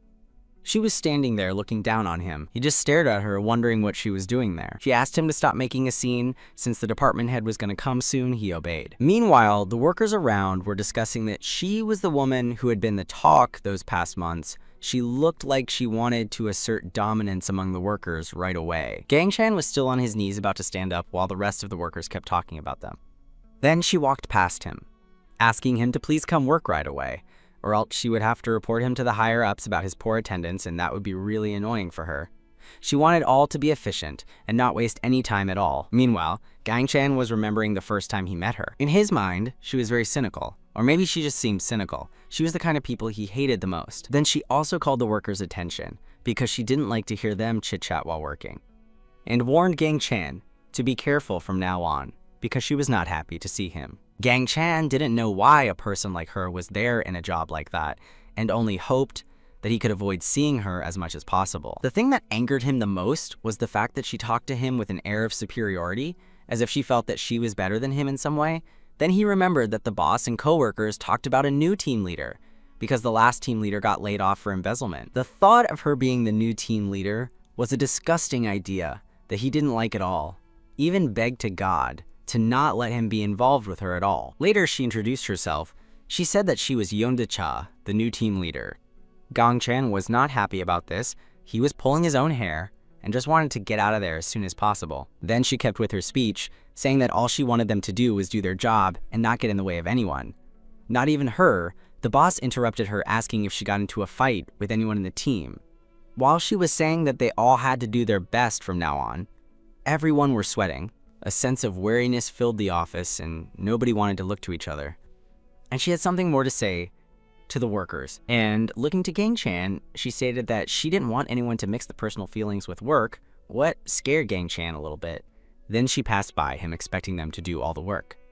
Gang Chan pressed his nose, saying that all this was a headache, then remembered that Lena told him before that they had one more housemate, and she was never home because she always spent her time in work. He let a slight sigh because he was sure that Yuanda was the housemate Lena mentioned before.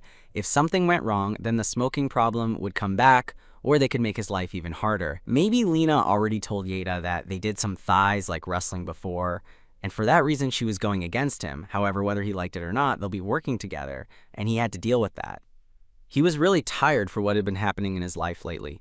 For that reason, he had been very dozy. Then his gaze became tired more and more, that much that he could not keep his eyes open. Then he was almost asleep, trying to regain his composure. After all, he already finished the proposal he was supposed to write, so it was better for him to stay like that for a bit. Yonda noticed how he was almost asleep, nodding, trying to keep his head in one place without moving it. So she slammed a pile of papers on his desk, what scared him immediately for the noise. He clenched his fist in anger, stating that it was not the first time, that someone tried to put their work on his hands, trying to make him do it all for them. He wondered who was it this time. Now he was gonna make them pay it. But then he noticed that it was Yonda who told him that he was late this morning. That meant that he had enough sleep, but somehow he was still tired. Then told him that she went through all those papers in her day off, so he had to approve them. This could help him stay awake. He asked if he had to do it with all of them. She pointed that they were written in a poor format with so many typos, so he could go over them again if he didn't trust her. He was surprised that she went all over those papers in only one day. After all, it was what he could do in 3 days, and she even worked at home. He wondered if she was a reptilian. Also, see, here is an anime figure. I like those. Share the video so I can buy one, please. However, Gang-chan was certain that work was going to get more tiring from now on. While doing the work, he was staggering because Lena and Seyoung took all his energy from the weekend, and now he just wanted to pass to the other life. He was being treated like a slave for 2 girls, and now by his boss who doesn't like him, it was like a living hell for him. While he was planning on disappearing, he tripped, falling to the floor along all the paperwork. Right behind Yonda, he was already ready to go to a coffin, in my opinion. Yonda called his attention, scolding him, stating that he could not even carry a small pile of papers. She said that he was too weak and recommended him to work out. The words weak didn't fall good on Gang-chan. While getting up, he understood that they had not a good start, but it was not something that she should be saying to him. He stated that he wouldn't be like this if someone wouldn't through him last time, and also pointed to the fact that she had been very cold since she got there. Then she helped him picking up some papers, saying that there had been a misunderstanding. She just told her subordinate to be on time, and he came in a wheelchair and fell down by himself. Considering that this was her first day there, she would think that he was the one who was messing with her. Gang-chan didn't like the argument. Then she bumped on his shoulder, asking if he wasn't trying to get back at her for the last time, like a loser. Then he mentioned the names of Seyoung, Lena, and even Lin. No one in that house were normal people. This made Yuna have a gloomy look when she heard those words. Then she turned, and looking at him with a threatening gaze, asked him if he knew them. He thought that he had said something wrong. But then someone called their attention. It was the boss, who was standing like a chill guy with no problems with anyone. What a nice sir. He got closer, asking them why they were bickering already. He placed his hand on the shoulder of them both, and with a bright smile, he notified them that starting today, their team was now in charge of the company's key project. They screamed, not believing that now they were a team, and they looked to each other with a disgusting look, not believing that they had to work with a sociopath. Then, after some time on the roof on the company, Gan-chan was trying to convince the boss to not put them in the same team, saying that they were behind many proposals, and it's only been a day since Yuna joined the team, but the boss already decided that.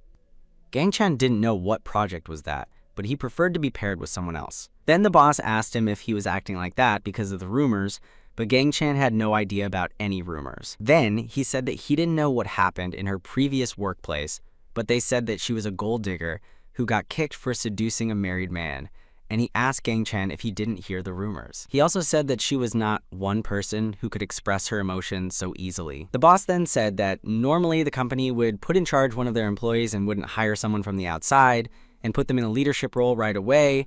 He was against that at first too. But the game that the rival company made that raised their revenue more than theirs was a game Inc. That was the most popular game nowadays, a crazy gacha goddess mobile. That was her idea. This surprised Gang-chan a lot. This game was always in the most downloaded games list. It even turned into a webtoon.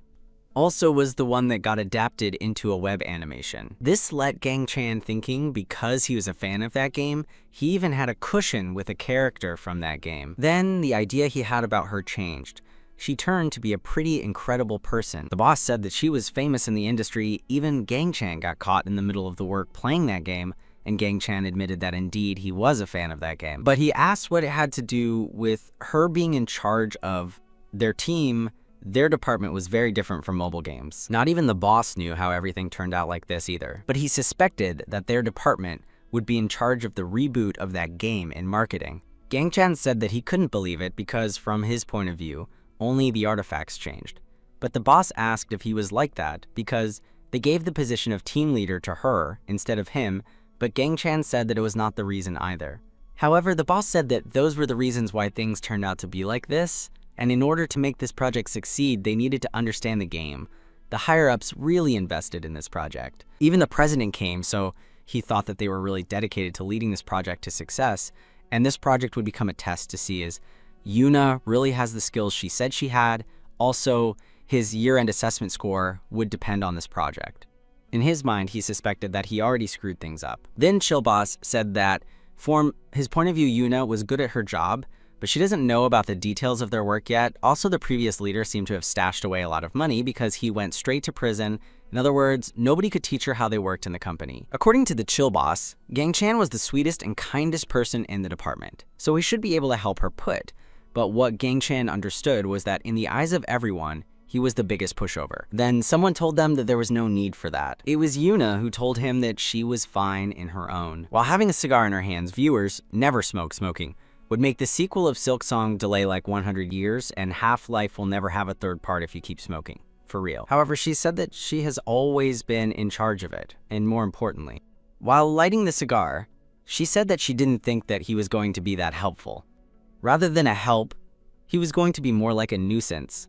This angered Gang Chan, wondering what she thought he was to talk him like that.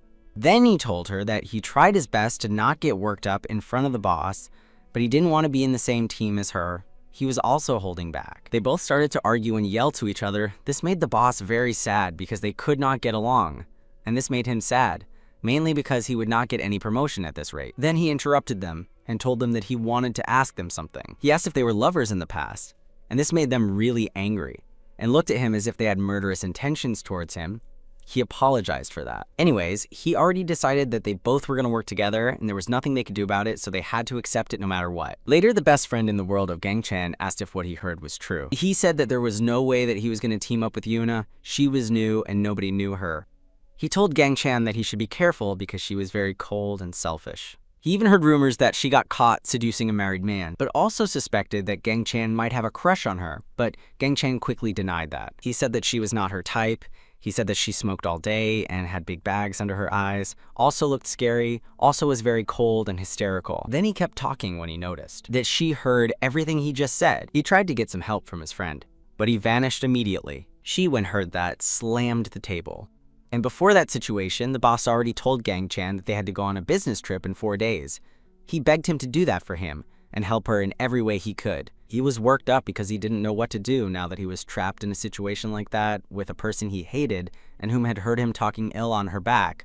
Normally, he would be happy to go on a free trim, but he couldn't go on a trip like this. He couldn't even talk to her. He thought that he needed to get close to her for the sake of this project. But thinking about that, they fought with each other. He was rude to her. He cannot think about anything to make her soft her mood and make her get along with him so this project would end up being a success. Then, holding his phone, he sensed it vibrated. He received a message. The message said that he was cocky and that she received a lot of declarations of love, and that Si-young was her friend, and also had a friend that goes to 3 points, read more, etc. He noticed that she said explicitly that they lived together, already at night. The girls were resting. While Lena was thinking of the way that Gang Chan treated her the last time they had a wrestling match, she couldn't believe that she begged for it. She feels like any woman who has no value, while thinking that this was the worst experience ever. Then touched Si-young a little in a very cynical way. This enraged her and asked what was wrong with her, that she was touching in a prohibited spot. But then they heard that someone was calling them at the door very hurriedly. He arrived almost without breath and asked them if their 4th housemate was named Yonda. Then he asked them to tell everything about her, also the things she likes and hates. They both were surprised to hear that from Gang Chan and asked him how he knew her. After he explained them, they couldn't believe him. They couldn't believe that Yonda was his boss and she really had the job at his company. They thought this was nonsense, just like Gang Chan. But they were sure that it was her, because he described her as someone with no sparkle, cold demeanor, and someone who could body slam a man. He described her perfectly. Also, Seyoung and Yuna were the only ones who smoked. Seyoung and Lena found it funny that he found the woman who threw him into the ground as his boss. It was like a plot of a comedy movie. Also, look, there is a switch. They surely played Silk Song. I cannot play it because I don't have time, so shared this, and I will play it in my free day when this gets to 1 million views. Dearly yours, the editor of Ace Manhwa's Kibo. All their laugh surely angered Gang Chan, and they asked him if he did something terribly wrong in his past life. They deduced that he should have betrayed his country or something like that for life, to punish him like this. Then Gang Chan told them that this was the exact reason why he was asking them for help. He wanted to get closer to her, or maybe know her weakness. After all, he had to work with her from now on, and he was already facing a very hard obstacle. All he knew was that she was older than him, and that she was cold, and also she was taller than him in high heels. This worried the girls a little because he was conscious of that. Seyoung then said that she really knew what she hated, and Gang Chan asked her what it was. She said that she hated him, and she bets that they both started bickering right off the bat. This made Lena laugh to death, and Gang Chan revealed that indeed they fought, but they should not make fun of that neither. Then right away he felt like an idiot for asking help from them, but he could not think of any better way to get his current goal. Then they asked him if he really thought if they would help him with that. Seyoung said that he had been ignoring her messages, so she would not help him. Seyoung looked surprised because they exchanged numbers and asked since when.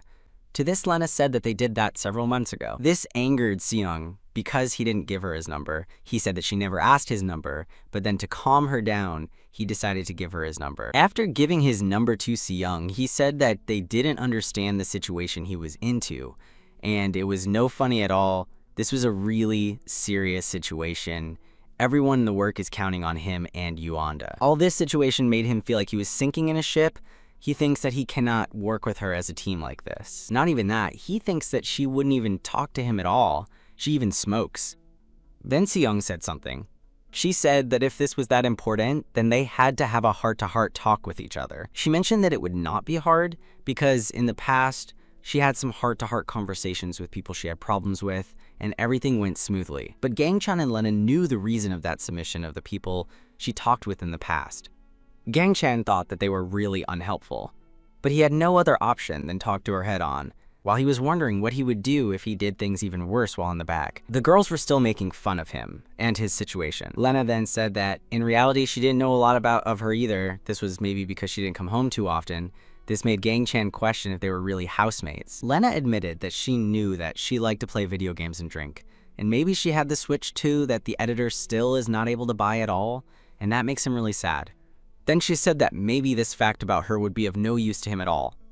But Yonda liked to spend time alone, and also mentioned that probably she was disgusted of men right now. This called Gang Chan attention. She started to tell him that Yonda had a boss who tried to hit on her. She heard that she threw him on the ground, just like she did with Gang Chan. Then, connecting the dots, Gang Chan deducted that this was the reason why she quit her previous job and joined the company. Then he led a big sight, and asked which was the best way to become her friend without making things awkward. Lena commented that he was really desperate if he came to them for help. Then she, hugging Seyoung, relieved him, telling him that they both knew a way to make her friendlier. In her mind, with a slight smile, she told to herself that she was starting to get pissed and bored, and this was going to get funny. Then Gang Chan asked her which was that marvelous idea she had. She said that it would be very boring if she told him the idea right away. Then asked him to bring some drinks so they can get into the details. Later, to satisfy them and get what he wanted from them, he bought a lot of drinks and snacks for them. Lena was very happy. Then Gang Chan asked her if she really had a real plan, since H spent a lot of money on them.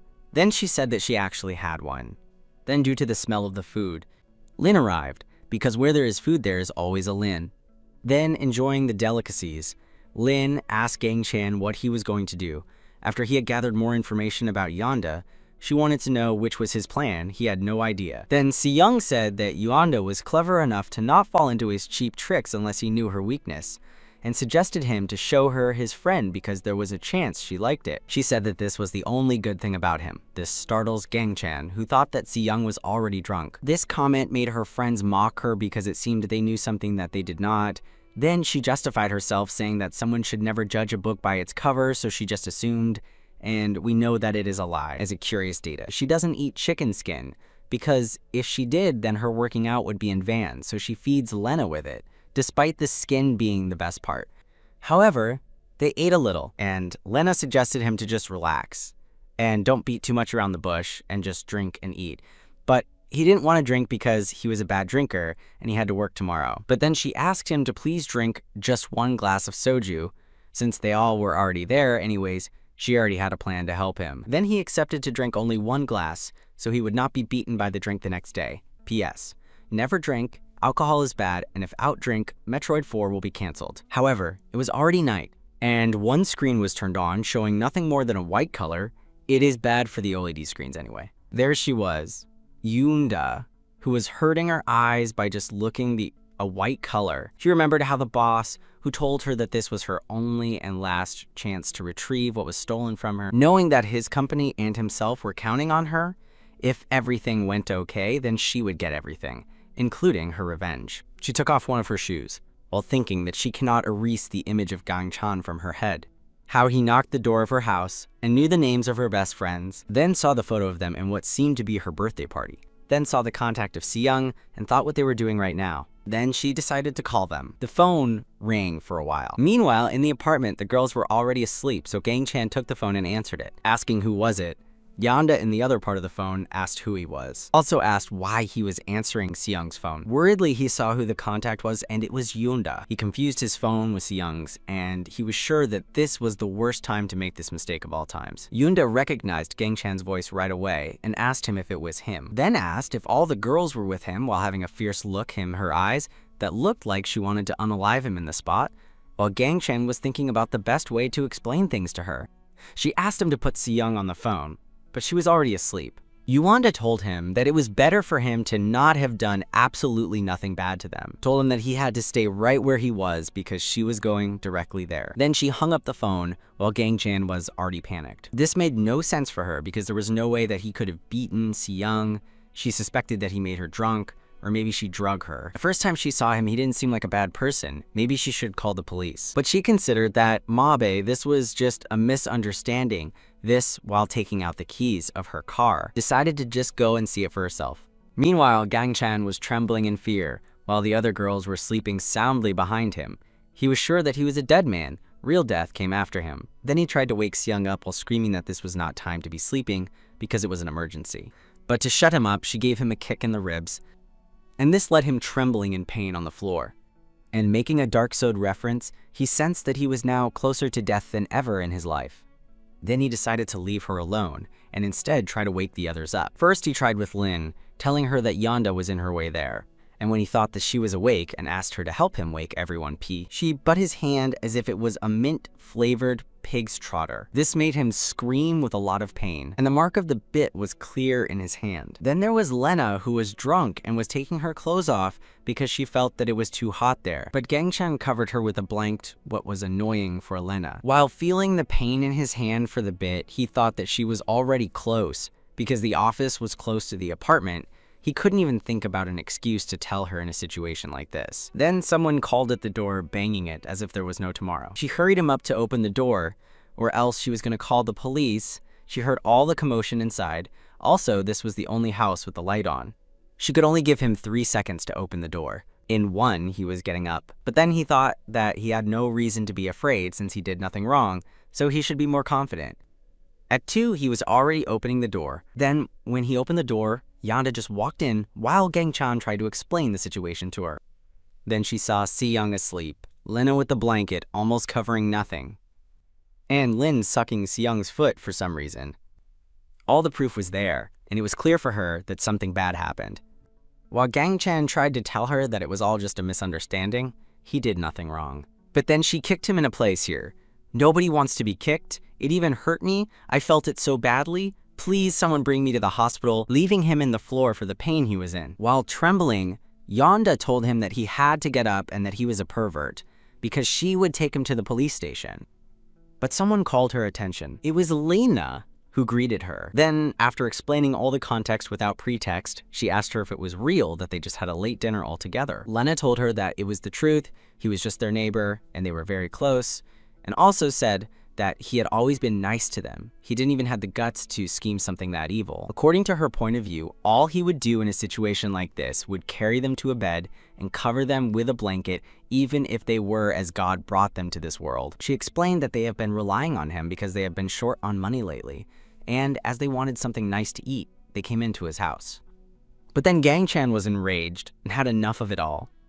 Complained about the body slam and now the kick in the lower part. He said that she had crossed the line. While Lena was scared and Yoon Yuda was speechless, he said that he had been nice to them because they were neighbors, but he was not gonna let that slide anymore. He demanded them to leave his house right away or else he would call the police. But all that only happened in his imagination. In reality, he didn't say anything and just let a little sight. He could not treat her Yoonda like this because if he DDID, then the project of the company that was that important to him and everyone else would be ruined, so he had to be in his best behavior, whether he liked it or not, so the best thing he could do right now was try to turn things around to his advantage. Then Yonda told Lena to go inside and get some sleep because she wanted to have a conversation with Gang Chan.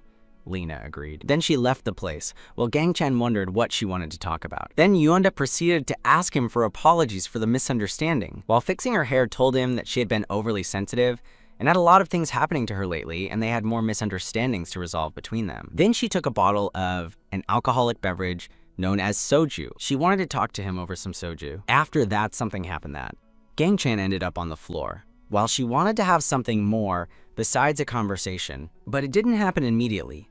Here is the context. After drinking something more and relieving a bit of stress, Gang Chan was worrying too much, thinking about the reason why she just kept drinking and drinking but hasn't said anything yet. He felt that this situation was getting super awkward. Then Yuanda told him that it was okay if he hated her. She body slammed and kicked him, and also had been super mean to him, and also they would be seeing each other at work from now on. But now she wanted have a heart-to-heat conversation right now to resolve all their grudges, just what Si-young told Gang Chan to do. She continued saying that he had been feeling wronged by all the things she has done to him, and also questioned why he hasn't called the police or done anything to take back what she did to him. In his mind, the answer was obvious. If he did that, then maybe she would beat him up and condemn him. Also, the girls, as they are women, then they could say anything to the police and they would believe them, so he had more to lose than whining if he did that. This would be very bad for him. Si-young removing him from this world in a physical way, and Lena denouncing him saying anything that would end his life in the most embarrassing way possible. Then Yuanda interrupted his thoughts, saying that she should think about a way to compensate him, as they were in the situation they are now. He could ask her anything he wanted. This called his attention. It was anything he wanted, after all. He resumed everything she has done to him. Up until now, he had a lot of things to complain, but then he placed the glass of wine on the floor and said that he was willing to put everything aside for only one thing, and asked her to stop smoking at home.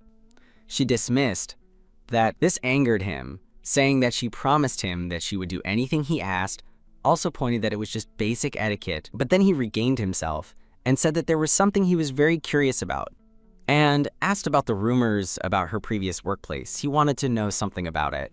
He said that she might be violent, but she didn't seem the kind of person who has done those bad things that people rumored, and since they were a team, he wanted to know what really happened.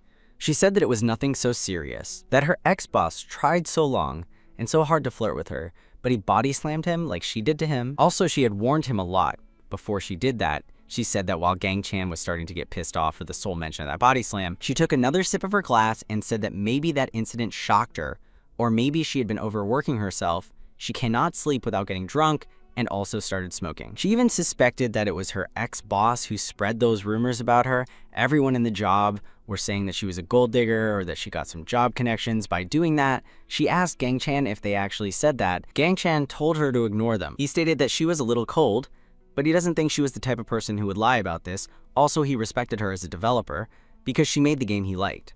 After hearing her story, he thought that people at work simply had the wrong impression of her, so he hoped that she was not too let down. After hearing him say that, she let out a smirk, but then he told her that it was bad to use violence and smoke whenever she wanted. Also, he asked her to stop ignoring him at work. Then she let out a button of her blouse saying that talking about her ex-boss was making her feel hot. Then, with a spicy smile, she commented that it could be the alcohol working, but it was getting hot there, and asked him if he had no problem, if she was a little more comfortable right now. He said that he didn't care, but he thought that it could be embarrassing if the girls saw that. Then she got closer to him and told him that normally she would have said that sucking up to her wouldn't work. But holding the bottle, she continued saying that she felt lonely if she drank by herself, so he should be her drinking buddy for the rest of the evening until she fell asleep. He commented that it was getting late and they had to go to work tomorrow. She said that she wasn't trying to get drunk, just wanted to fall asleep while drinking. Also, she would not force him to drink. Then he accepted to have a conversation with her while she drank. After a while drinking and eating, Gang-chan knew that something was wrong. Her boss ended up falling asleep while hugging him. He didn't know what he should do. Then she kicked the snack, saying that her life was very bad. She complained that everyone at work expected her to lead everything while talking behind her back, and said that he would have started to drink and smoke if he was in her shoes. Then asked him if he understood her. After all, they were already a family. All this while Gang-kan was begging her in his mind to let go of him. She pulled his cheek while asking him why he was not answering her. Then she hugged him while he told her that she was already too drunk. All this time he called her Miss Cha, and she told him to not call her like that while they were not at work, and just call her Yonda. Then he asked her why she drank that much when she couldn't hold her liquor, and suggested her to go to bed right away. She closed her eyes for a moment, and he was wondering if she really fell asleep right away. And also he was looking at her saying that he didn't notice how good she looked. Then she opened her eyes, saying that she caught him. She told him that she caught him staring at her things. Now, he cannot say that she wasn't his type since he was staring at her. Then hugged him close and told him to take a look this time closer, and asked him if he still thought that she wasn't his type. Then he admitted that she was his type, just like Lena and Seyoung. This comment snapped something inside her mind. Then she tossed something of hers and asked him what about her now. This startled Gang-chan a lot. Then she ordered him to look at her, that she was prettier. Then to calm her down, Gang-chan admitted that she was pretty and asked her if she was happy. Now she felt silence for a while and then blushed. Then she threw him to the sofa and asked him to show him something she wanted to see. She was decided to do something, and Gang-chan couldn't stop her at all. Then she saw, which she got into, wondering if that was real, and decided that she would not stop that night to sleep precisely. However, after some action, she regained some conscious. Then she got up quickly and asked him if he was now feeling better, also said that she didn't owe nothing to him anymore, also asked him to not tell the girls about this. Then she slammed the door after asking him to not be late to work. He wondered if something was wrong with her, maybe she was shy or something like that, and reflected about what just happened. He just saw a side of hers that he didn't even thought it existed. After her, he didn't think that he would be the same with Seyoung or with Lena. He didn't know what he would do at work. From now on, he was sure that with what happened right now, everything would be more awkward between them from now on. He decided to not think about that anymore and just lie down and sleep what he could, because he had work tomorrow. Then we go to the next day. Everyone at work were feeling a stanch atmosphere. It was Gang-chan and Yunda who were making the environment awkward. Now Gang-chan had more problems than before. He had to prepare for a presentation and plan the business trip, and now with what just happened last night, everything would be more difficult. And to make it even worse, she could have remembered everything that happened, and with all detail. Now trying to protect his own pride would not take him to anywhere, so now his mission was to try to talk to her. After all, she was his boss. He was mentally preparing. He had to be calm and act natural, as if nothing was wrong. He called her attention and then started to speak. He commented that he knew that things between them were awkward right now, but they had to get ready for the project and they had to have a meeting to discuss their plans. She immediately said that there was no need for that. She would take care of everything. He just had to not get in the way so he could just slack off while she guided him to success. She told him that he just needed to come to her like a dog if she needed him. This touched a nerve inside of him but couldn't say anything about it. Then, making a hand move, she asked him to stop cussing at her with his eyes, and mentioned that he should be the team leader if he didn't like the way she leaded him. He was cursing her in his head, saying that he was the idiot for thinking that she had changed after what happened last night. After all, she talks like a moron. He could not do anything else than just go back to his seat, wondering if she would just treat him like a piece of luggage. Then if she would do that, then she should be happy to do all the work by herself without any help at all. From now on, he would never help her, even if she came to him begging and crying. Then he felt like something was strange. Maybe she blacked out. After all, she seemed so calm and composed when he came to talk to her. While he was thinking that she was very hard to read, in reality, she was blushing a lot while her heart was racing. She had hidden feelings that didn't want to show to him. A while later in the women's bathroom, Yonda was hidden while gathering her thoughts. Whenever she saw him, she couldn't focus on work. He was the only thing she could think of. She said to herself that she needed to calm down. What happened last night was just a simple mistake that she did when she was drunk. She tried to stay calm, but the only thing she could think while she closed her eyes was him. It was already a living hell for her. Everyone outside the bathroom could hear her swearing many times. Then women outside the bathroom whispered, wondering which was her problem. They thought that it would be constipation. Yonda heard them saying that. Then she decided to stay silent, because if she said one more word, then it would be futile for her. She tried to calm herself down by doing some exercises. She thought that all that happened in her mind was caused for the stress of the work. If she knew that things would have come to this, then she would have gone further beyond with Gang-chan last night. Then she left the modern Japanese bathroom with buttons and aya and all that make them modern, and said that she should just rest when she gets home. Later in the meeting room, they were having a meeting. After all, it is the meeting room and they use it to have meetings, not anything else, I say. After the explanation of the project that Gang-chan gave to the boss, he asked Yonda what she thought about that. He thinks that it was a pretty good idea, but her mind went on vacation because she was not saying anything and wasn't seeing it anywhere at all. Then she said something that was not proper. This mad Gang-chan flinch. Then Gang-chan tried to say sock, saying that maybe what she meant was that the character should wear nice socks. This wasn't what she meant, and she was already fed off with biting socks. Gang-chan was wondering what was her problem, and thought that her mind went blank because of what happened yesterday. Maybe he had to keep his distance from her from now on. A while later, the clock was ticking. One screen was turned on showing nothing more than a white screen, making me blind because I'm writing this in the middle of the night without any sort of light. And Gang-chan was stretching his arms because he already finished with his work, then turned around to see if Yonda was still working, but she already fell asleep, so Gang-chan decided to give her a hand, since if she was sleeping, then she would never get home. Then he remembered how she treated him earlier that same day, just like a dog. Then he thought that it would be a very good idea if she took care of that. Maybe he should let her sleeping there all night and make her suffer a bit. He was ready to go home while saying that no matter how good she was in her job, grunt work always takes a toll. Then, when he was decided to go home and relax alone, he saw her screen. He thought that it would be funny to see her history in the internet, the worst thing someone could do to another human being. He already thought about the possible results. Those were the ones in this image. Read it. I don't want to write every single one of them because it is already night. But then he saw the history of hers, and it was getting more and more weird. That I'm not showing it, but it had to do with Gang-chan, and making them both happy, however. Gang-chan blushed while reading it. He wondered what the hell he was looking at. Then Yonda woke up, stood up, and gave him a threatening gaze, and asked him if he enjoyed seeing how she suffered from all the work she had to do. He thought that what he did was a mistake, and he should have just left. Instead of trying to toy with her search history, he thought that there was no excuse for him now.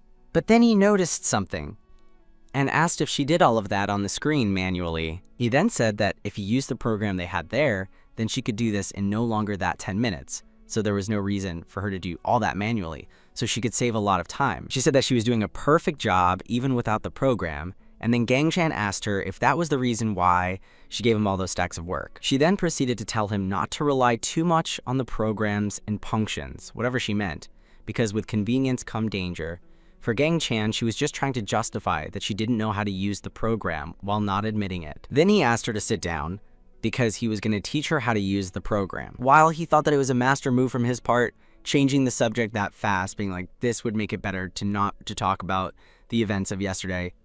After too much learning to Yonda, they both were already walking home, while Gang-chan told her that since they were in the same department, then if she had some doubts, then she should just come to him and ask anything. He could teach her anything she wanted. Then she called his attention, then said that she was hungry, and since he helped her, she would buy dinner if they ate it together. He thought about it for a second, because he could feel that if he accepted it, then something bad would happen.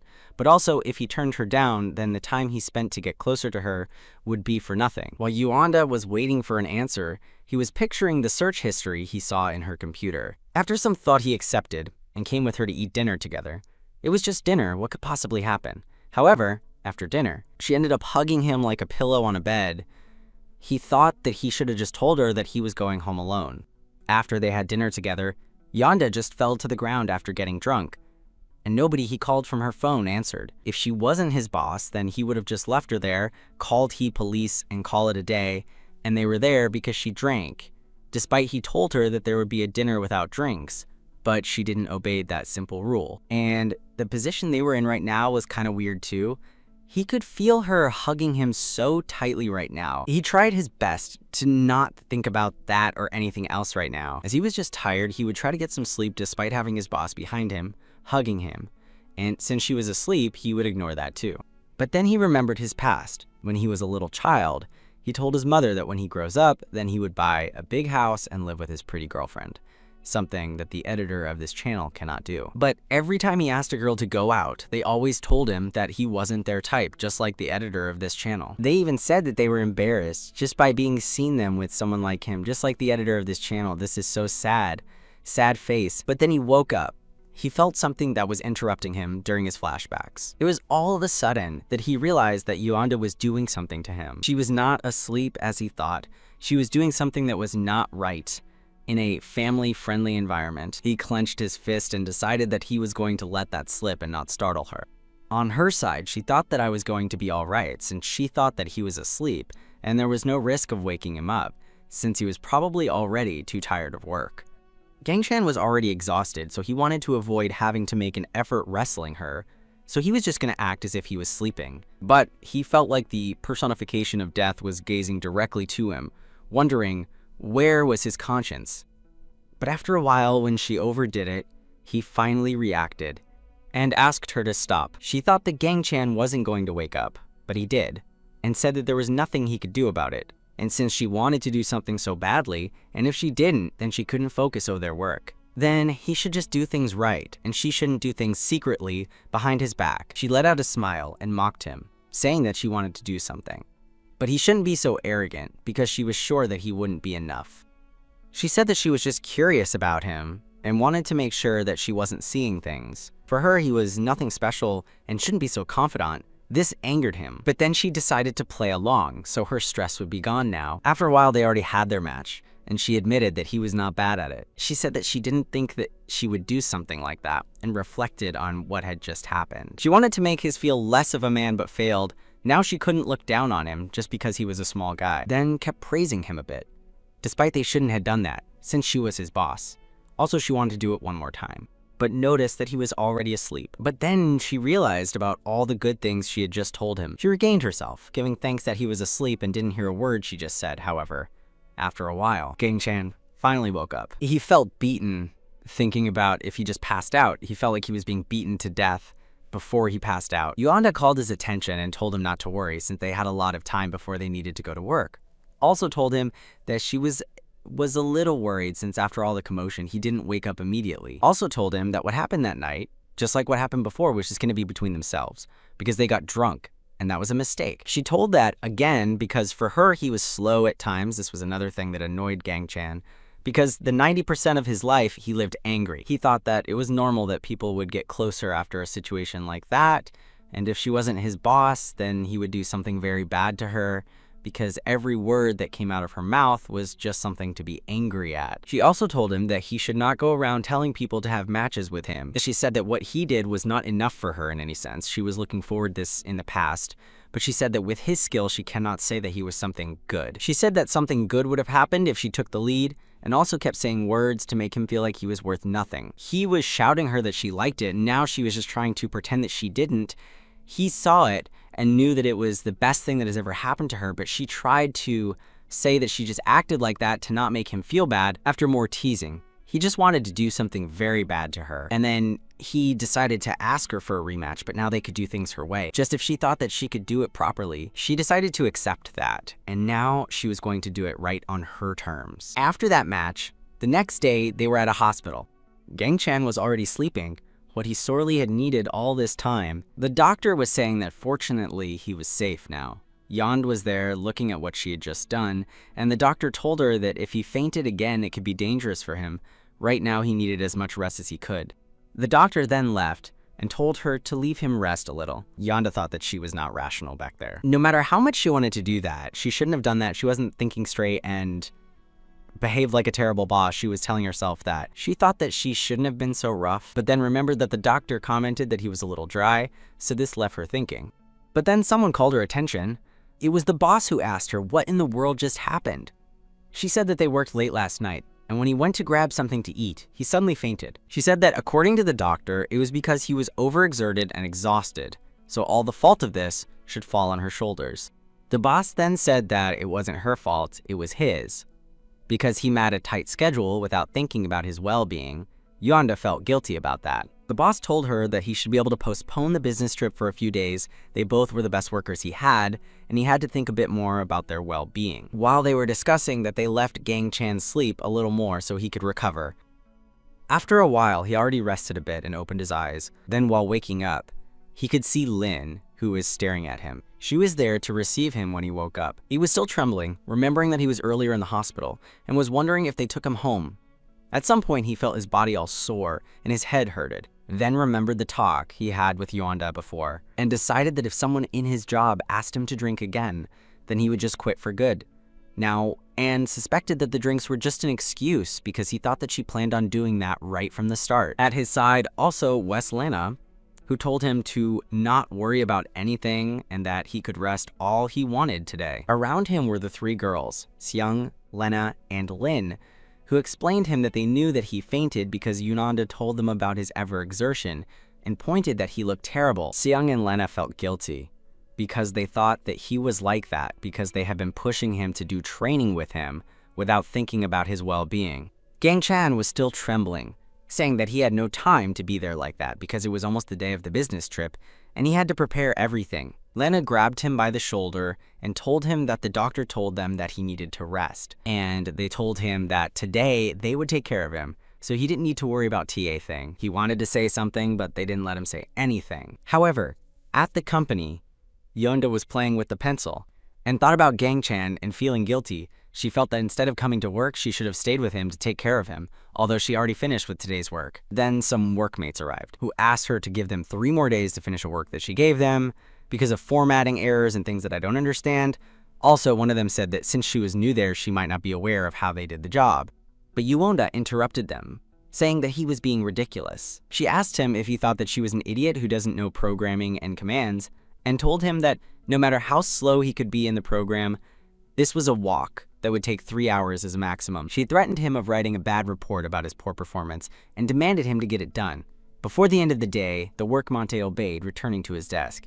She let out a light sight, thinking that before that day, a lot of people looked down on her. But after Gang Chan taught her the secrets, he knew about the program they used in the company, and she blushed in the process. Now she was the best in the office and could know when people would try to make excuses to not do their job. She looked at the empty seat Gang Chan left behind for today and decided to take half the day off. She prepared, thinking that she could not do all the team's work alone and couldn't trust the girls to take care of him neither. So after a while, she arrived home and called the door. She was wondering what was going on because something was off. The girls were trying to feed him a super healthy soup that was made by them. It was like something took from a horror movie, A Fish of Hell.